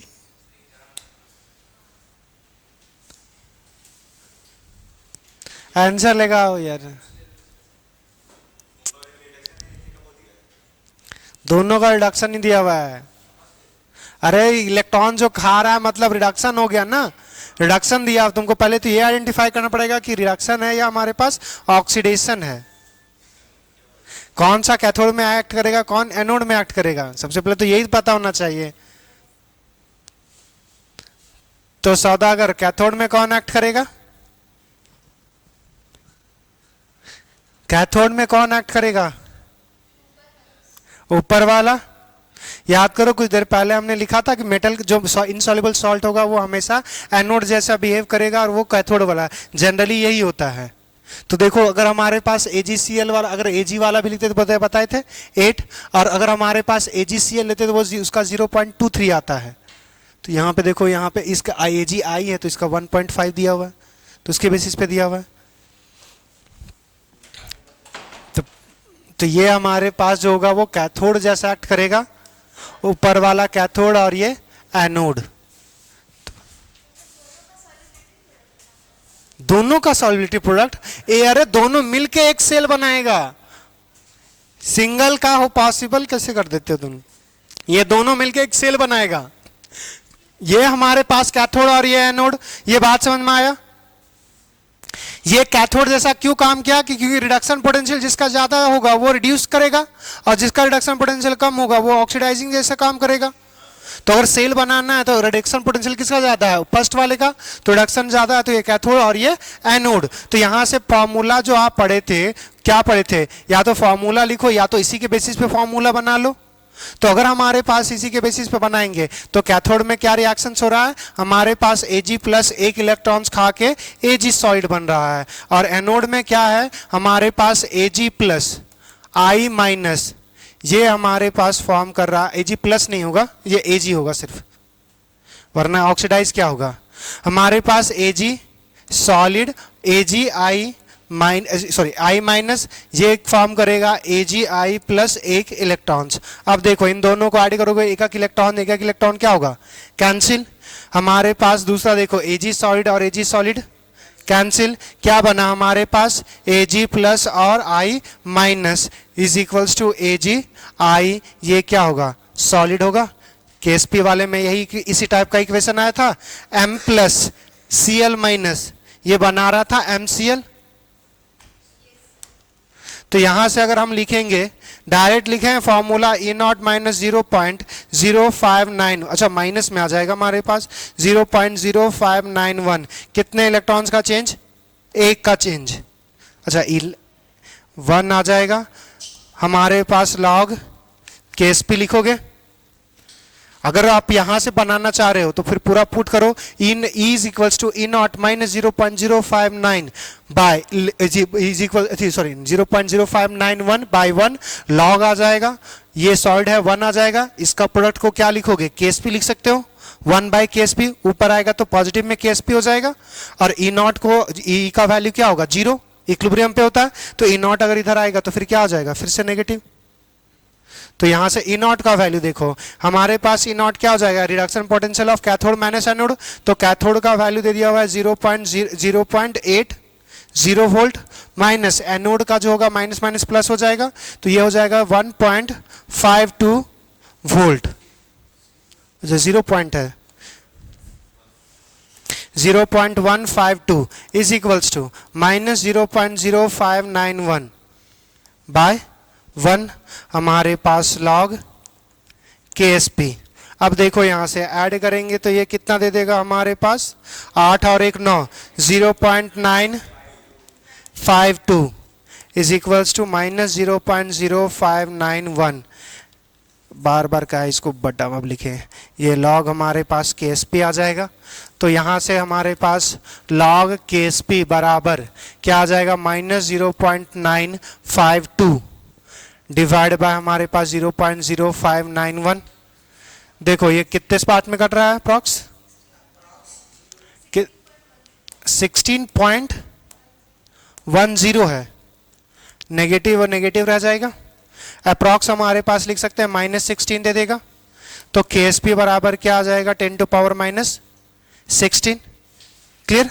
अब अगर हमारे पास सॉल्युबिलिटी पूछा था तो Ag, अगर हमारे पास Agi है, अगर ये टूटेगा Ag प्लस में और I माइनस में, तो अगर इसका सॉल्युबिलिटी S है तो हम क्या लिख सकते हैं? KSP बराबर 10 टू पावर -16, S और S मल्टीप्लाई होगा तो क्या होगा? S square is equals to 10 to power -16। तो S बराबर क्या हो जाएगा? अंडर रूट, या डायरेक्ट लिख दे 10 टू पावर -8।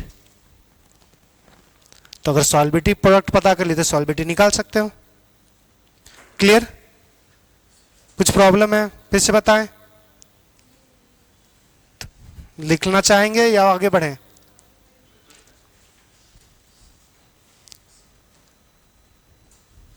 क्या बालक, हम तो पढ़ा तो नहीं रहे हैं, लोरी सुना रहे हैं।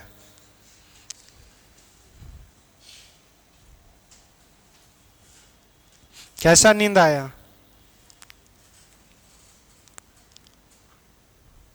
इसका मतलब है ये पता चल रहा है कि अगर आप यहाँ नहीं आते हैं इस टाइमिंग स्लॉट पे तो आप करते क्या है हॉस्टल में, वो पता चल रहा है।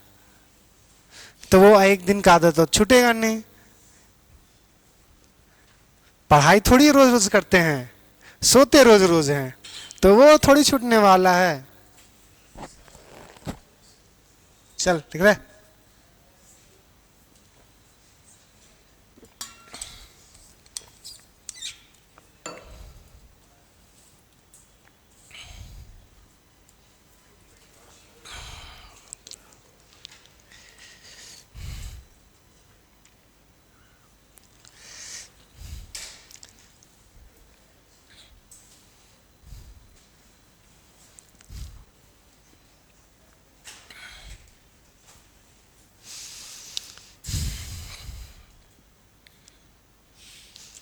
हो गया? तू ही बस लिख रहा है, बाकी कोई नहीं लिख रहा है। डांटेगा हो सकता है तो उन लोग लिख लिया, तू ही नहीं लिखा है।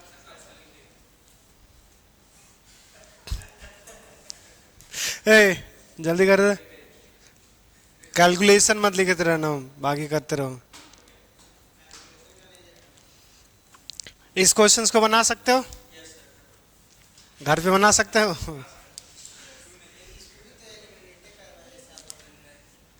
क्या दिया हुआ है? स्टैंडर्ड अक्सर पोटेंशियल कॉपर 2 प्लस का इतना दे दिया हुआ है, कॉपर 2 प्लस इतना, केएसपी ऑफ कॉपर सल्फेट इतना दे दिया हुआ है, टेक इतना, रिडक्शन पोटेंशियल इतना दे दिया हुआ है। दूसरा दे दिया reduction potential at pH is equals to 14। बना सकते हो? फिर बनाओ तो फिर।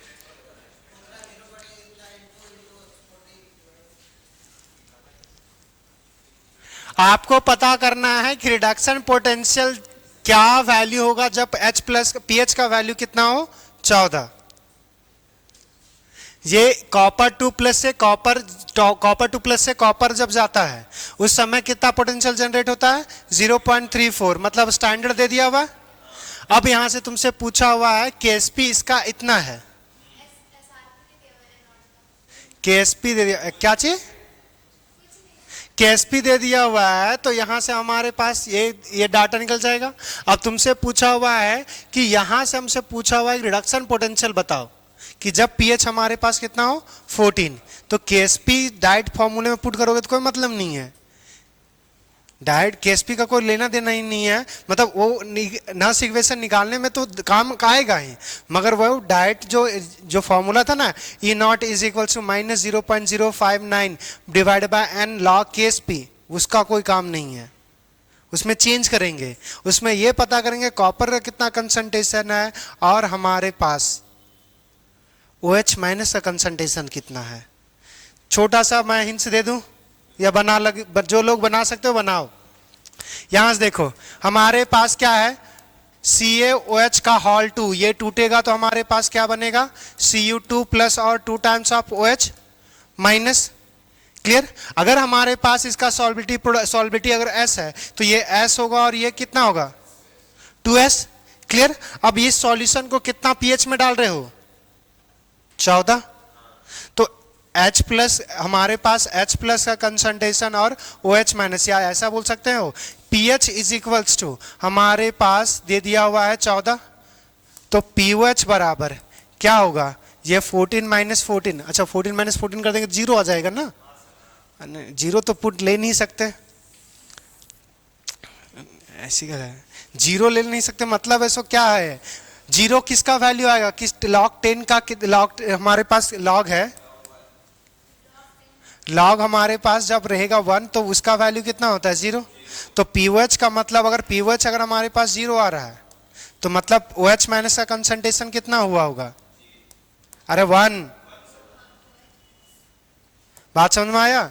ये यहाँ पे pH बराबर दे दिया हुआ ना 14, तो POH बराबर निकाल सकते हैं ना 14 माइनस हमारे पास क्या हो जाएगा pH, तो 14 माइनस 14 क्या हो गया 0। तो अगर हमारे पास ये जो हमारे पास पीएच, यहाँ पे फिर से लिख देते हैं, ये हमारे पास पीओएच बराबर आ गया 0। तो आप पीओएच बराबर पढ़ते क्या हो, negative log of OH minus का कंसंट्रेशन। तो यहाँ पे पीओएच का वैल्यू कितना आ गया 0 is equals to negative log of हमारे पास OH माइनस, मतलब यहाँ पे OH माइनस का कंसंट्रेशन कितना हुआ होगा 1 मोलर। तो pH का वैल्यू अगर 0 है तो इसका मतलब H प्लस का कंसंट्रेशन 0 नहीं है, वो 1 है। क्लियर। अब यहां से देखो, यहां से पता क्या चला कि हमारे पास pH में डालेंगे तो इसका मोलारिटी कितना हो जाएगा 1 मोलर।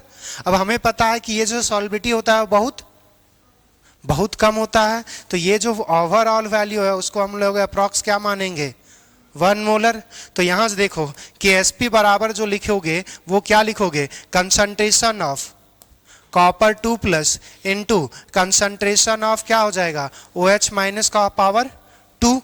यहां से देखो KSP का वैल्यू दे दिया हुआ हमारे पास 10 to power minus 20 is equals to copper का कंसंट्रेशन कितना S, OH का कंसंट्रेशन कितना 1 का स्क्वायर करो तो 1 ही दे देगा। तो S का वैल्यू कितना आया -20। तो क्या तुम्हें पता है कंसंट्रेशन OH माइनस का और कॉपर 2 प्लस का।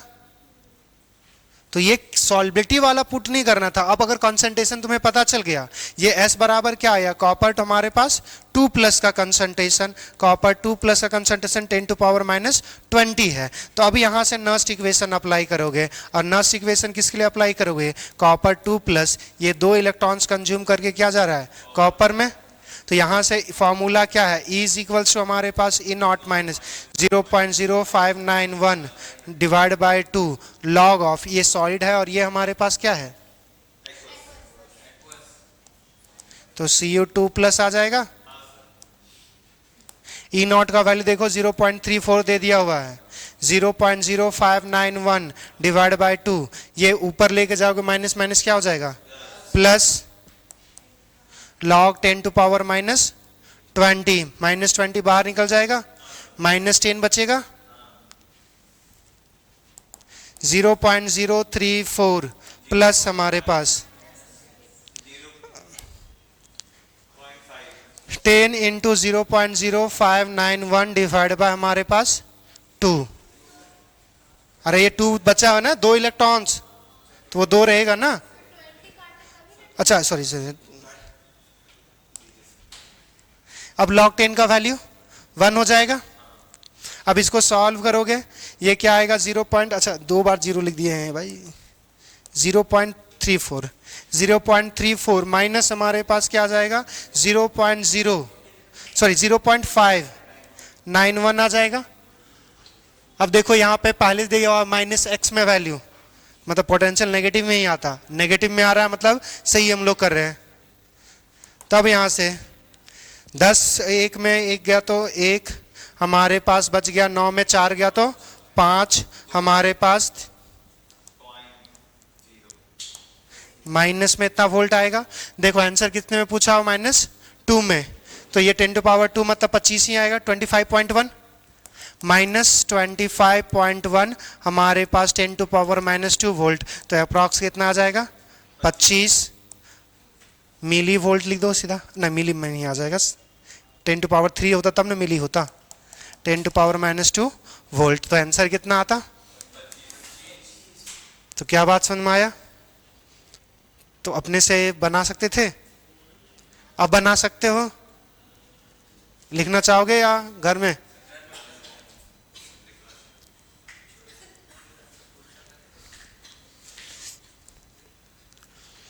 चलो अब ये काम करो तो खुद से, ये क्वेश्चन है, निकालना EMF ऑफ सेल। EMF नहीं पता करना आपको, standard EMF, standard delta G not equilibrium constant, आप सिर्फ इक्विलिब्रियम कांस्टेंट पता करो। अरे ये तो आसान है, कर लोगे। अच्छा यहाँ पे भी वर्ड देखना, यहाँ पे 2 रिएक्शन, यहाँ पे एक रिएक्शन दे दिया हुआ है, तो पता कर सकते हो एनोड और कैथोड कौन है, तो इतना पता चल जाएगा। तो रिडक्शन पोटेंशियल जो E नॉट निकालोगे वही तो स्टैंडर्ड EMF।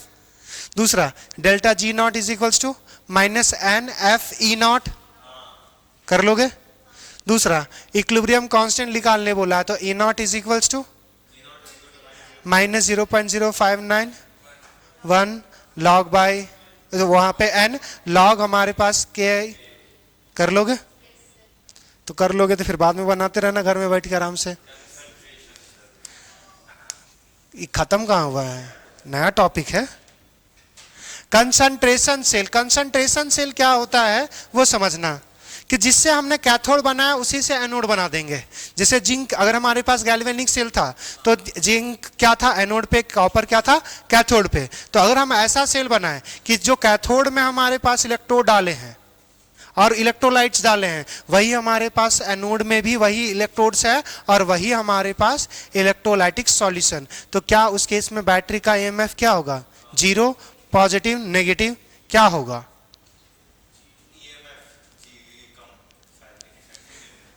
वोल्टेज जो बैटरी का होगा वो क्या होगा, ईएमएफ जो बैटरी का होगा वो क्या होगा, कम होगा। जितना ऑक्सीडेशन होगा उतना रिडक्शन होगा, तो उस हिसाब से क्या होना चाहिए, कम कि जीरो? जीरो क्या होना चाहिए, स्टैंडर्ड वाला या सेल का? स्टैंडर्ड का।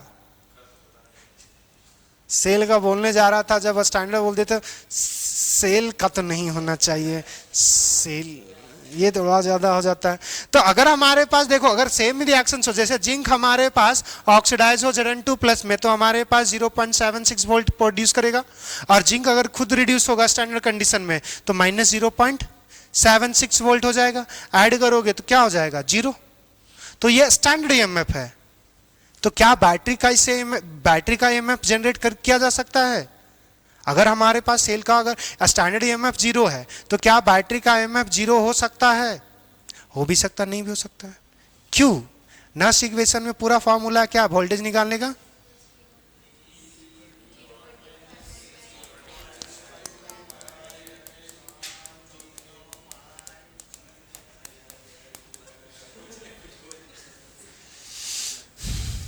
ये है, यहां से समझना, के क्या है लिखेंगे, पागल है करे।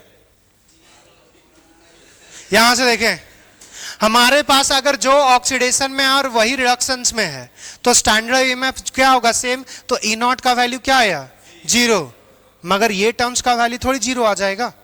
अगर जीरो नहीं आएगा तो हमारे पास बैटरी कंस्ट्रक्ट किया जा सकता है। अब उसका पोटेंशियल पॉजिटिव भी रख सकते हैं, नेगेटिव भी रख सकते हैं, जीरो भी कर सकते हैं।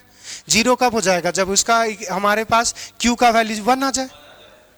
हमारे पास पॉजिटिव कब रख सकते हैं, जब नीचे का टर्म्स बड़ा हो जाए, क्योंकि नेगेटिव टर्म्स है ना, तो 1 से छोटा लाओगे तो लॉग का टर्म्स कैसा आएगा, नेगेटिव। नेगेटिव नेगेटिव क्या हो जाएगा, पॉजिटिव। तो नीचे हम लोग जनरली किसका लिखते हैं, कैथोड का लिखते हैं कंसंट्रेशन। कैथोड से रिड्यूस होके तो हमारे पास वो क्या बनाता है, सॉलिड बना देता है। तो कैथोड में ही तो आयंस का कंसंट्रेशन होगा, और एनोड में हमारे पास कंसंट्रेशन होगा वो प्रोडक्ट में होगा। एनोड का कंसंट्रेशन प्रोडक्ट में, क्योंकि वो जैसे मान लो जिंक है, जिंक से क्या जाएगा Zn2+, तो जिंक का हमारे पास कोई भी नहीं लेंगे, सॉलिड में होगा। Zn2+ का कुछ कंसंट्रेशन होगा, कॉपर 2+ का कंसंट्रेशन होगा, वो किस में जाएगा, कॉपर सॉलिड में। तो सॉलिड का तो कंसंट्रेशन नहीं लेंगे। तो अगर हम क्या कर रहे थे कि कॉपर, अगर जिंक का ही ऑक्सीडाइज कर रहे थे, जिंक का ही रिड्यूस कर रहे थे, तो जिंक हमारे पास क्या होगा कि कंसंट्रेशन अगर हमने सेल में डिफरेंट किया तभी हमारे पास ईएमएफ प्रोड्यूस कर सकते हैं। क्योंकि अगर यहां से मानो कि जैसे अगर हमारे पास क्या था कि जिंक ही हमारे पास सॉलिड है और ये जा रहा है जिंक हमारे पास 2++ 2 इलेक्ट्रॉन, और यहाँ पे Zn2+ हमारे पास 2 इलेक्ट्रॉन्स कंज्यूम करके क्या बनाएगा, जिंक सॉलिड। तो अगर इन दोनों में देखेंगे तो हमारे पास क्या बचेगा, Zn2+, और इधर भी हमारे पास Zn2+। ये 2 इलेक्ट्रॉन कौन, सॉलिड कैंसिल। तो ये जो कंसंट्रेशन है वो किसका है, हमारे पास एनोड का, और ये किसका है, कैथोड का। तो यहाँ पे जो कंसंट्रेशन लिखोगे तो ये Zn+2 हमारे पास किसका होगा, एनोड का, और यहाँ पे Zn2+ क्या होगा हमारे पास, कैथोड का। तो अगर हमारे पास सेम इलेक्ट्रोलाइट और सेम इलेक्ट्रोड और सेम इलेक्ट्रोलाइटिक सॉल्यूशन का सेल बनाना चाहेंगे, अगर उसको इफेक्टिव रखना है, तो पहला तो कंसंट्रेशन हमारे पास सेम नहीं कर सकते। करेंगे तो ये वैल्यू 1 आ जाएगा और पूरा ओवरऑल क्या देगा, जीरो। बैटरी कोई काम का नहीं। बैटरी अगर काम का रखना है तो लॉग का वैल्यू क्या चाहिए, नेगेटिव में। तो अभी नेगेटिव नेगेटिव क्या हो जाएगा पॉजिटिव। तो नेगेटिव कब आएगा, जब एक से छोटा होगा। अगर एक से छोटा होगा मतलब कैथोड का वैल्यू ज्यादा होना चाहिए और एनोड का कम। तो इसका मतलब है कि हमारे पास कैथोड का कंसंट्रेशन ज्यादा रखोगे और एनोड का कंसंट्रेशन कम रखोगे तो उस केस में आपका जो सेल बनेगा वही आपका है सो उसका पोटेंशियल पॉजिटिव होगा। और ये क्यों हुआ, कंसंट्रेशन के डिफरेंस के अराइज के पोटेंशियल क्यों जनरेट हो रहा है, क्योंकि कंसंट्रेशन का डिफरेंस है। सेम लेने से तो कोई पोटेंशियल जनरेट नहीं हो रहा, कंसंट्रेशन के डिफरेंस के होने के कारण ही हमारे पास पोटेंशियल जनरेट हो रहा है, क्योंकि ये वैल्यू क्या हो रहा है नॉन जीरो, और नॉन जीरो क्या मतलब वो पॉजिटिव दे रहा है। तो पॉजिटिव क्यों दे रहा है, कंसंट्रेशन का डिफरेंस है, तो इसीलिए इसको बोला जाता है कंसंट्रेशन सेल। क्या बात समझ में आया। तो कंसंट्रेशन सेल क्या है, एक ऐसा सेल जिसमें हमारे पास कैथोड और एनोड सेम हमारे पास इलेक्ट्रोड और इलेक्ट्रोलाइटिक सॉल्यूशन से बना होता है, जिसमें हमारे पास पोटेंशियल जनरेट होता है ड्यू टू कंसंट्रेशन डिफरेंस। और कंसंट्रेशन डिफरेंस करने का मतलब है कि कुछ भी नहीं लेंगे, ये रखेंगे कि कैथोड का कंसंट्रेशन ज्यादा होना चाहिए एनोड का कंसंट्रेशन के कंपैरिजन में, तभी पोटेंशियल जनरेट होगा। क्लियर। तो लिखो कंसंट्रेशन क्या है, दो cell which is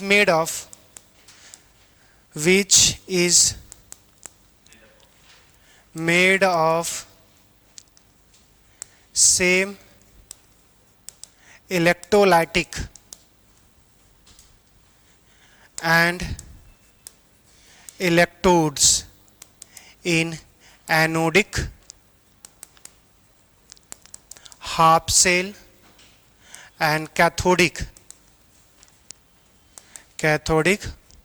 half cell, and the potential is arises,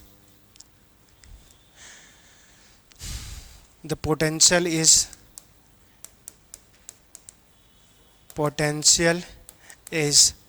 arises due to potential difference, arises due to concentration difference. Concentration difference. That's why it is known as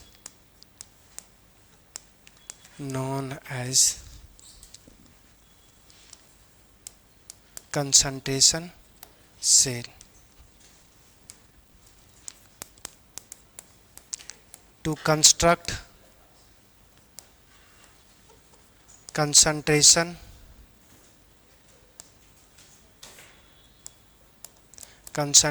cell, concentration of cathode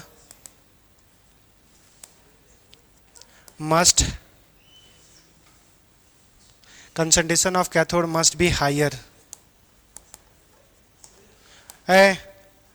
than concentration of anode. Standard EMF E naught की बात कर रहे हैं, standard EMF of concentration cell will always 0।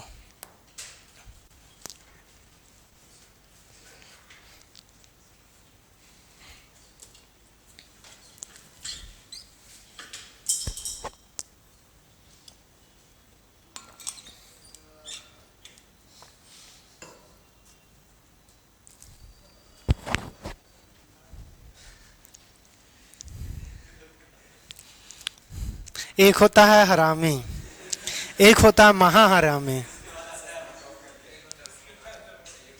उसके बाद जो आएगा ना उसमें तुम लोग लाई करते हो।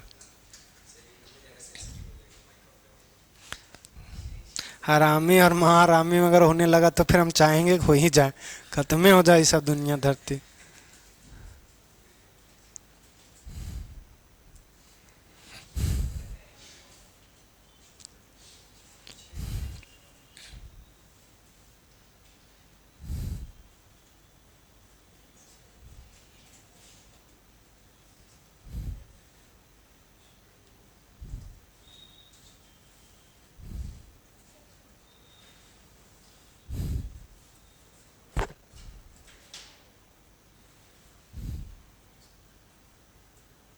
क्या भुनभुना रही है? इधर बंद हुआ तो तुम इधर शुरू कर देती है।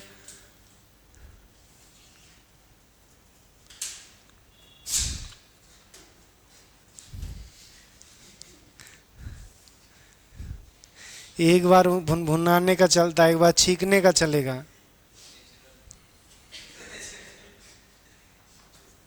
एक का हो समझ में आता है, एक से दो का अगर होने लगे तो बीमारी है।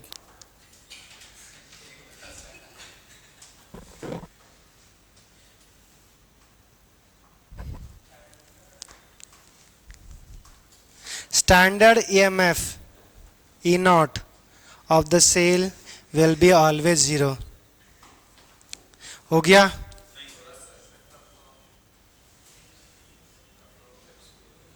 सबका ठेका ले रहा है ना? लिख लिए? अरे जल्दी करो।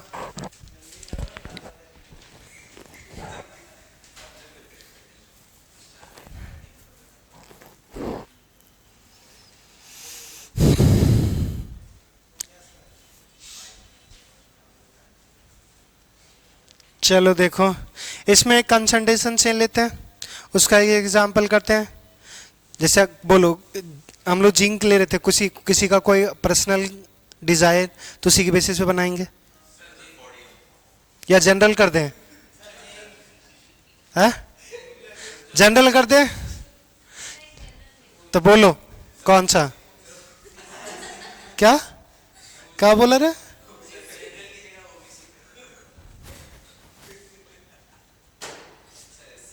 लगेगा, आ रहा टाइम, बहुत बुरा लगेगा। चलो बोलो, अरे बोलो कोई। जब बोलना भी नहीं है, जनरल भी नहीं करना, करना का फिर?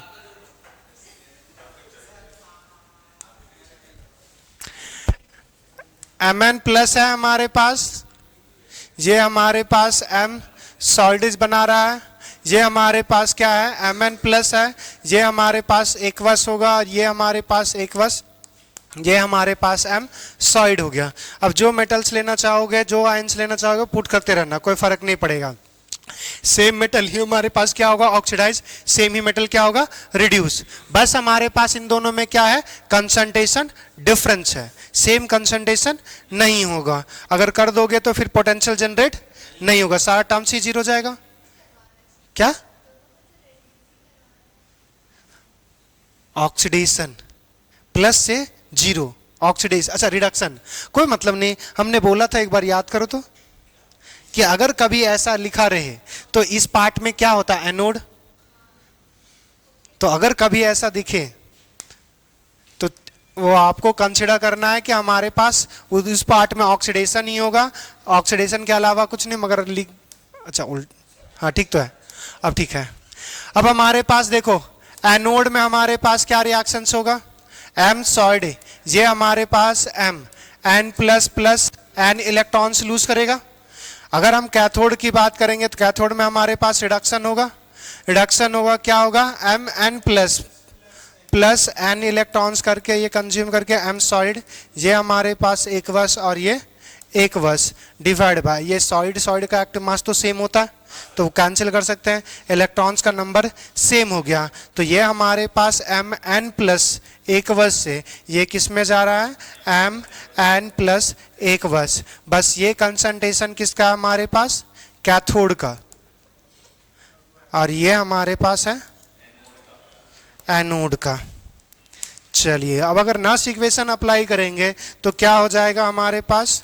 E is equals to E naught minus 0.0591।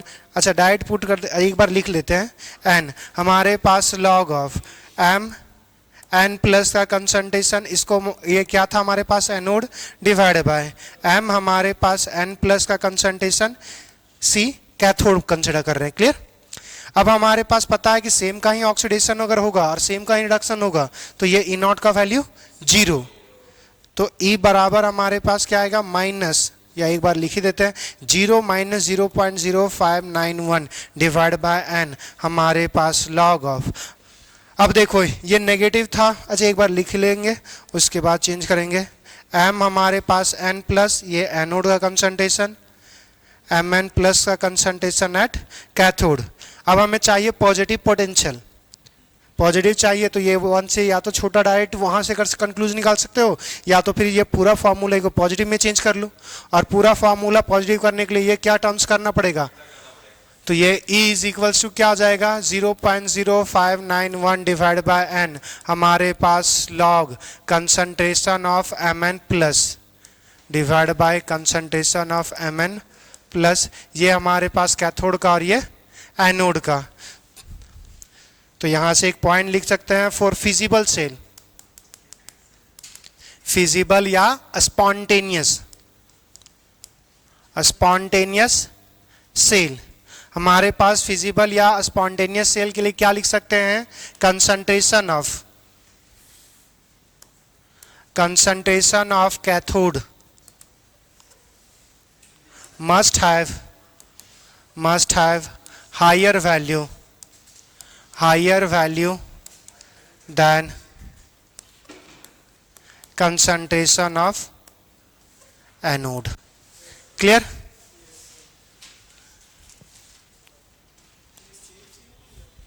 पीछे भी लिख दो, मगर यहां से निकाल लें तो लिख दें एक लाइन, तुम्हारी मर्जी, ना लिखो कोई प्रॉब्लम नहीं है, मगर क्वेश्चंस गलत मत करना।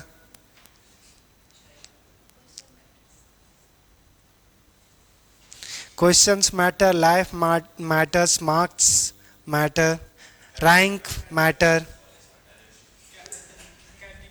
तुम भी मैटर कर रहे हो, लाइफ भी मैटर कर रहा है। इसका मतलब क्या है, जल्दी कर, मारेंगे बस।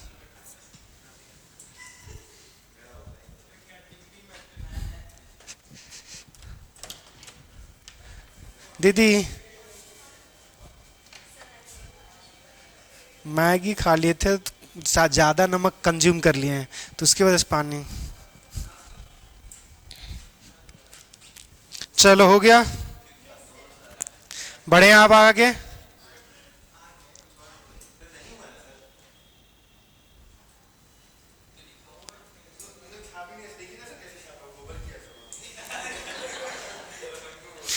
वो गुड़ का गोबर करे, गोबर का गुड़ करे, तुम अपने पे ध्यान दो।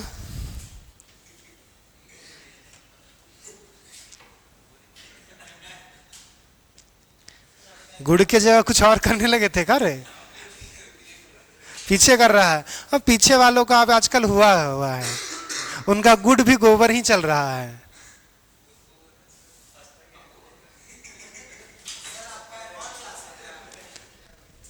नहीं, थैंक यू दीदी।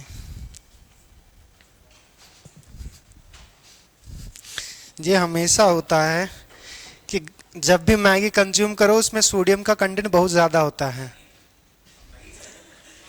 आज खाना नहीं बनाए थे, मैगी बनाए थे। मैगी कभी ट्राई करना स्वीट कॉर्न के साथ, बहुत बढ़िया लगेगा। अरे हो गया ये, बढ़े आगे। अरे सब लिख लिया, जल्दी करना तू। मैगी में पहले से सोडियम ज़्यादा होता है, और जब बनाते हो तो आप कुछ ना कुछ सोडियम डालते हो, तो सोडियम वो क्या हो गया, ज़्यादा हो गया। तो बॉडी में ऐसा वो क्या करता है, वाटर एब्जॉर्ब करता है, तो वो उसके लिए पानी ज़्यादा चाहिए, तो कुछ देर के बाद तुरंत मुंह सूखने लगेगा। तो कोई भी जो खाना हो जिसमें सोडियम हो, जिसमें नमक ज़्यादा, वो हार्मफुल होता है, हार्मफुल होगा। जैसे आप कोई भी मिक्सचर खरीदोगे उसमें सोडियम का कंटेंट बहुत ज़्यादा होता है। जनरली आप जो भी तीखा खा रहे हो, या बहुत सारे खाने में प्रिजर्वेटिव के जगह यूज़ किया जाता है, नमक भी यूज़ किया जाता है, नमक प्रिजर्वेटिव है। तो अगर यूज़ जो किया जाता है तो वो एक लिमिट तक हमारे पास ठीक है ना। नमक किसी चीज़ को ज़्यादा अगर कंज्यूम कर लोगे तो प्रॉब्लमेटिक है। तो चलो हो गया रे।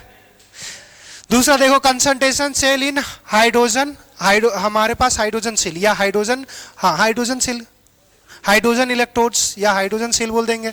देखो यहां से अगर हमारे पास कंसीडर किए कि हमारे पास H2 है, यहाँ पे हमारे पास H प्लस जनरेट हो रहा है, और इसमें हमारे पास क्या यूज करेंगे, प्लेटिनम।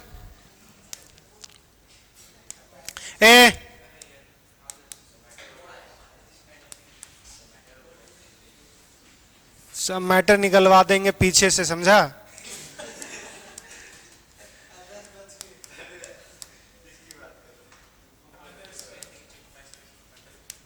यहां से देखें, ये हमारे पास हाइड्रोजन इलेक्ट्रोड है और उसी से हमने एनोड बना दिया है, उसी से कैथोड। अब क्या करेंगे, अगर हमारे पास इस केस में देखेंगे कि किस केस में हमारे पास ये पॉजिटिव पोटेंशियल जनरेट करेगा।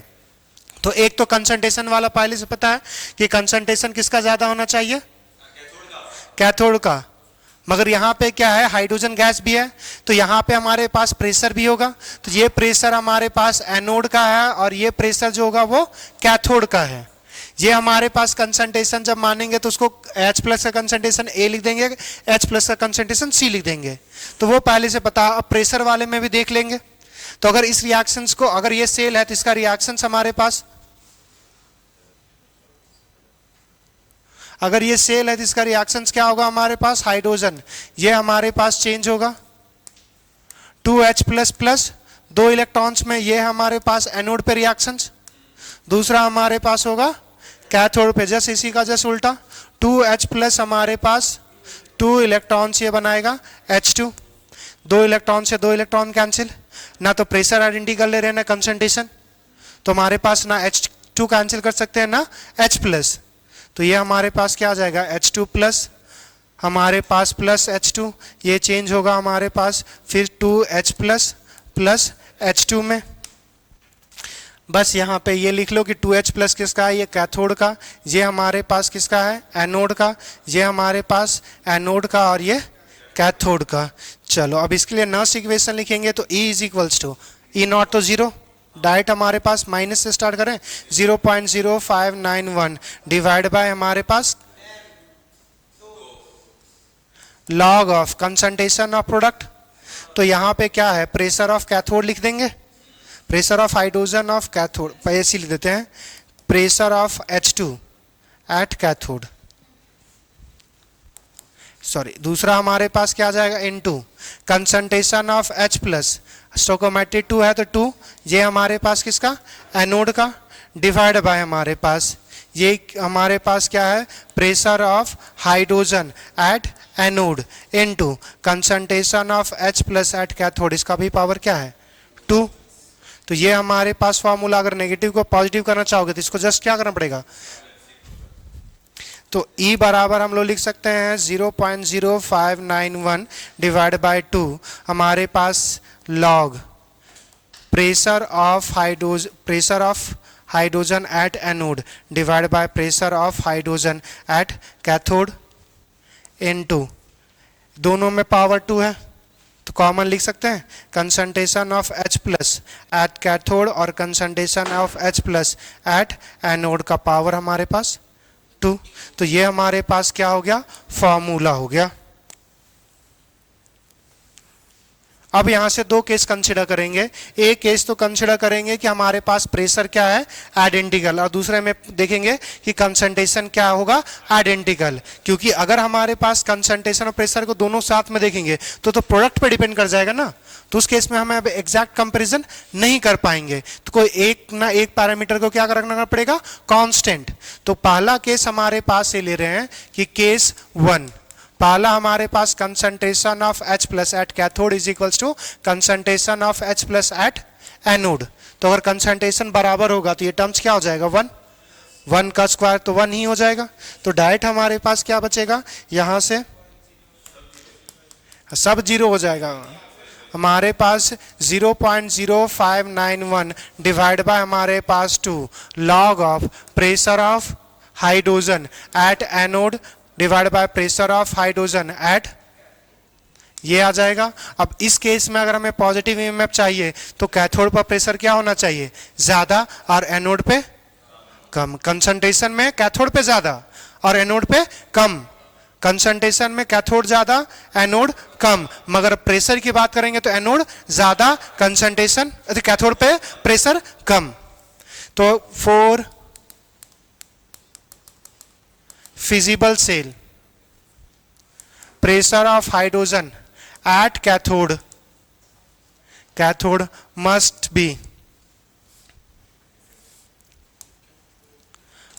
be लोअर या less than pressure of hydrogen at anode. या तो ऐसे लिख सकते हैं, इतना जो लिखे हो pressure of hydrogen at anode ज़्यादा होना चाहिए pressure of hydrogen at cathode के कंपैरिजन में। और दूसरा हमारे पास क्या है कि पहला केस क्या था, कंसंट्रेशन हम लोग क्या रहते हैं सेम। दूसरा हो सकता है प्रेशर हमारे पास आइडेंटिकल हो जाए। तो केस हमारे पास 2 कि pressure of hydrogen at anode is equals to pressure of hydrogen at cathode, ये क्या हो जाए बराबर हो जाए हमारे पास। और जब बराबर हो जाएगा तो प्रेशर वाला टर्म्स कैंसिल हो जाएगा 1।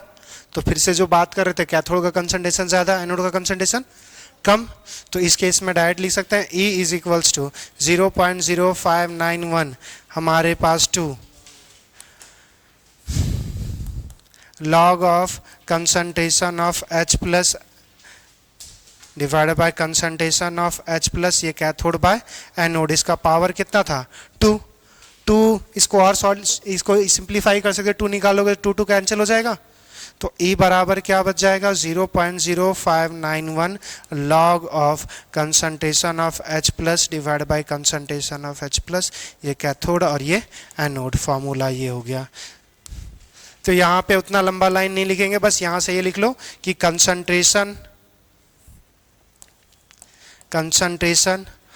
ऑफ H प्लस कहाँ पे कैथोड का ये ज़्यादा होना चाहिए, या इतना काहे लिख रहे हैं concentration of H plus at cathode ये ज़्यादा होना चाहिए concentration of H plus at anode for feasible cell. लिख लीजिए।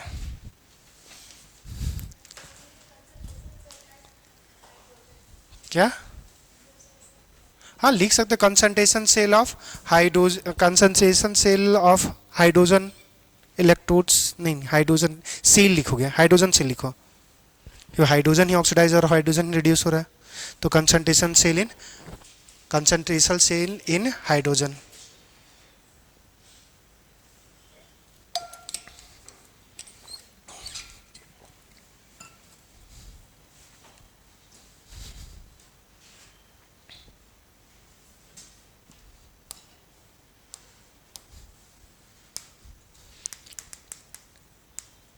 concentration cell of hydrogen।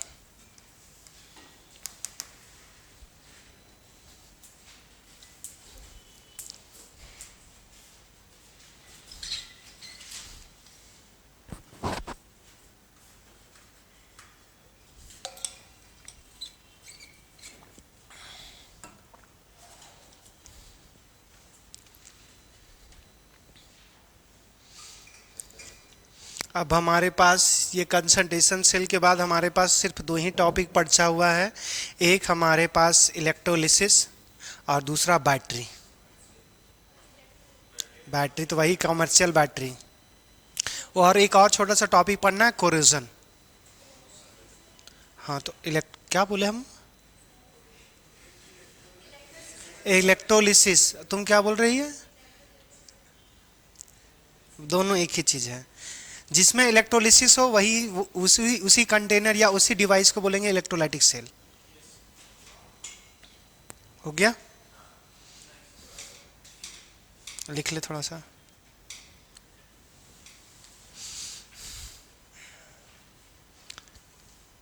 जान है शरीर में? अगर जान है तो आगे पढ़ाएंगे, अगर नहीं है तब छोड़ेंगे। क्योंकि प्रॉब्लम क्या है ना, 4 दिन का क्लास अगर किसी दिन अगर थोड़ा अगर एक्सटेंड कर सकते हैं तो किया जा सकता है, अगर नहीं कर सकते तो फिर नहीं करेंगे। मेंटली अरे 2 क्लास है, अगर 3 क्लास होता तो कैसे मेंटली प्रिपेयर होता? हाँ ऐसा कहीं जाना है तो फिर ऐसा तो है नहीं कि अभी इतना जल्दी भूख भी लग जाएगा। तो 2 ही क्लास है तो कम से कम आधा घंटा तो और पढ़ सकते हो। बेसिक थ्योरी कर लेंगे।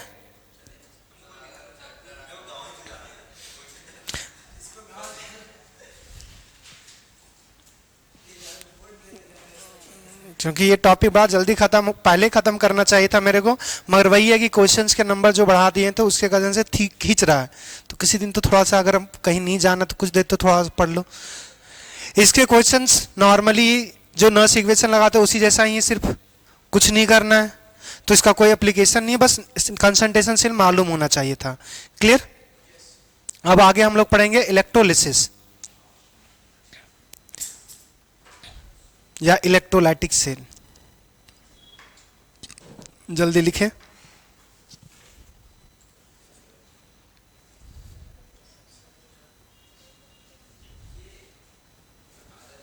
हो गया?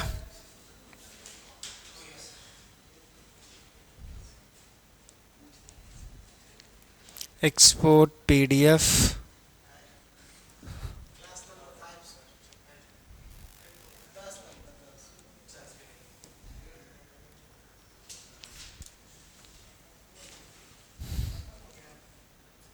ये स्लाइड खत्म हुआ, दूसरा स्लाइड शुरू करेंगे ना।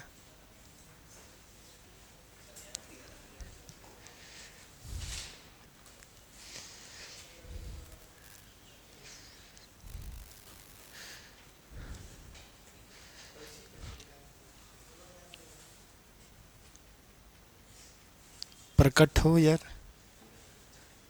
Open electrolytic cell. चलो हमारे पास, हाँ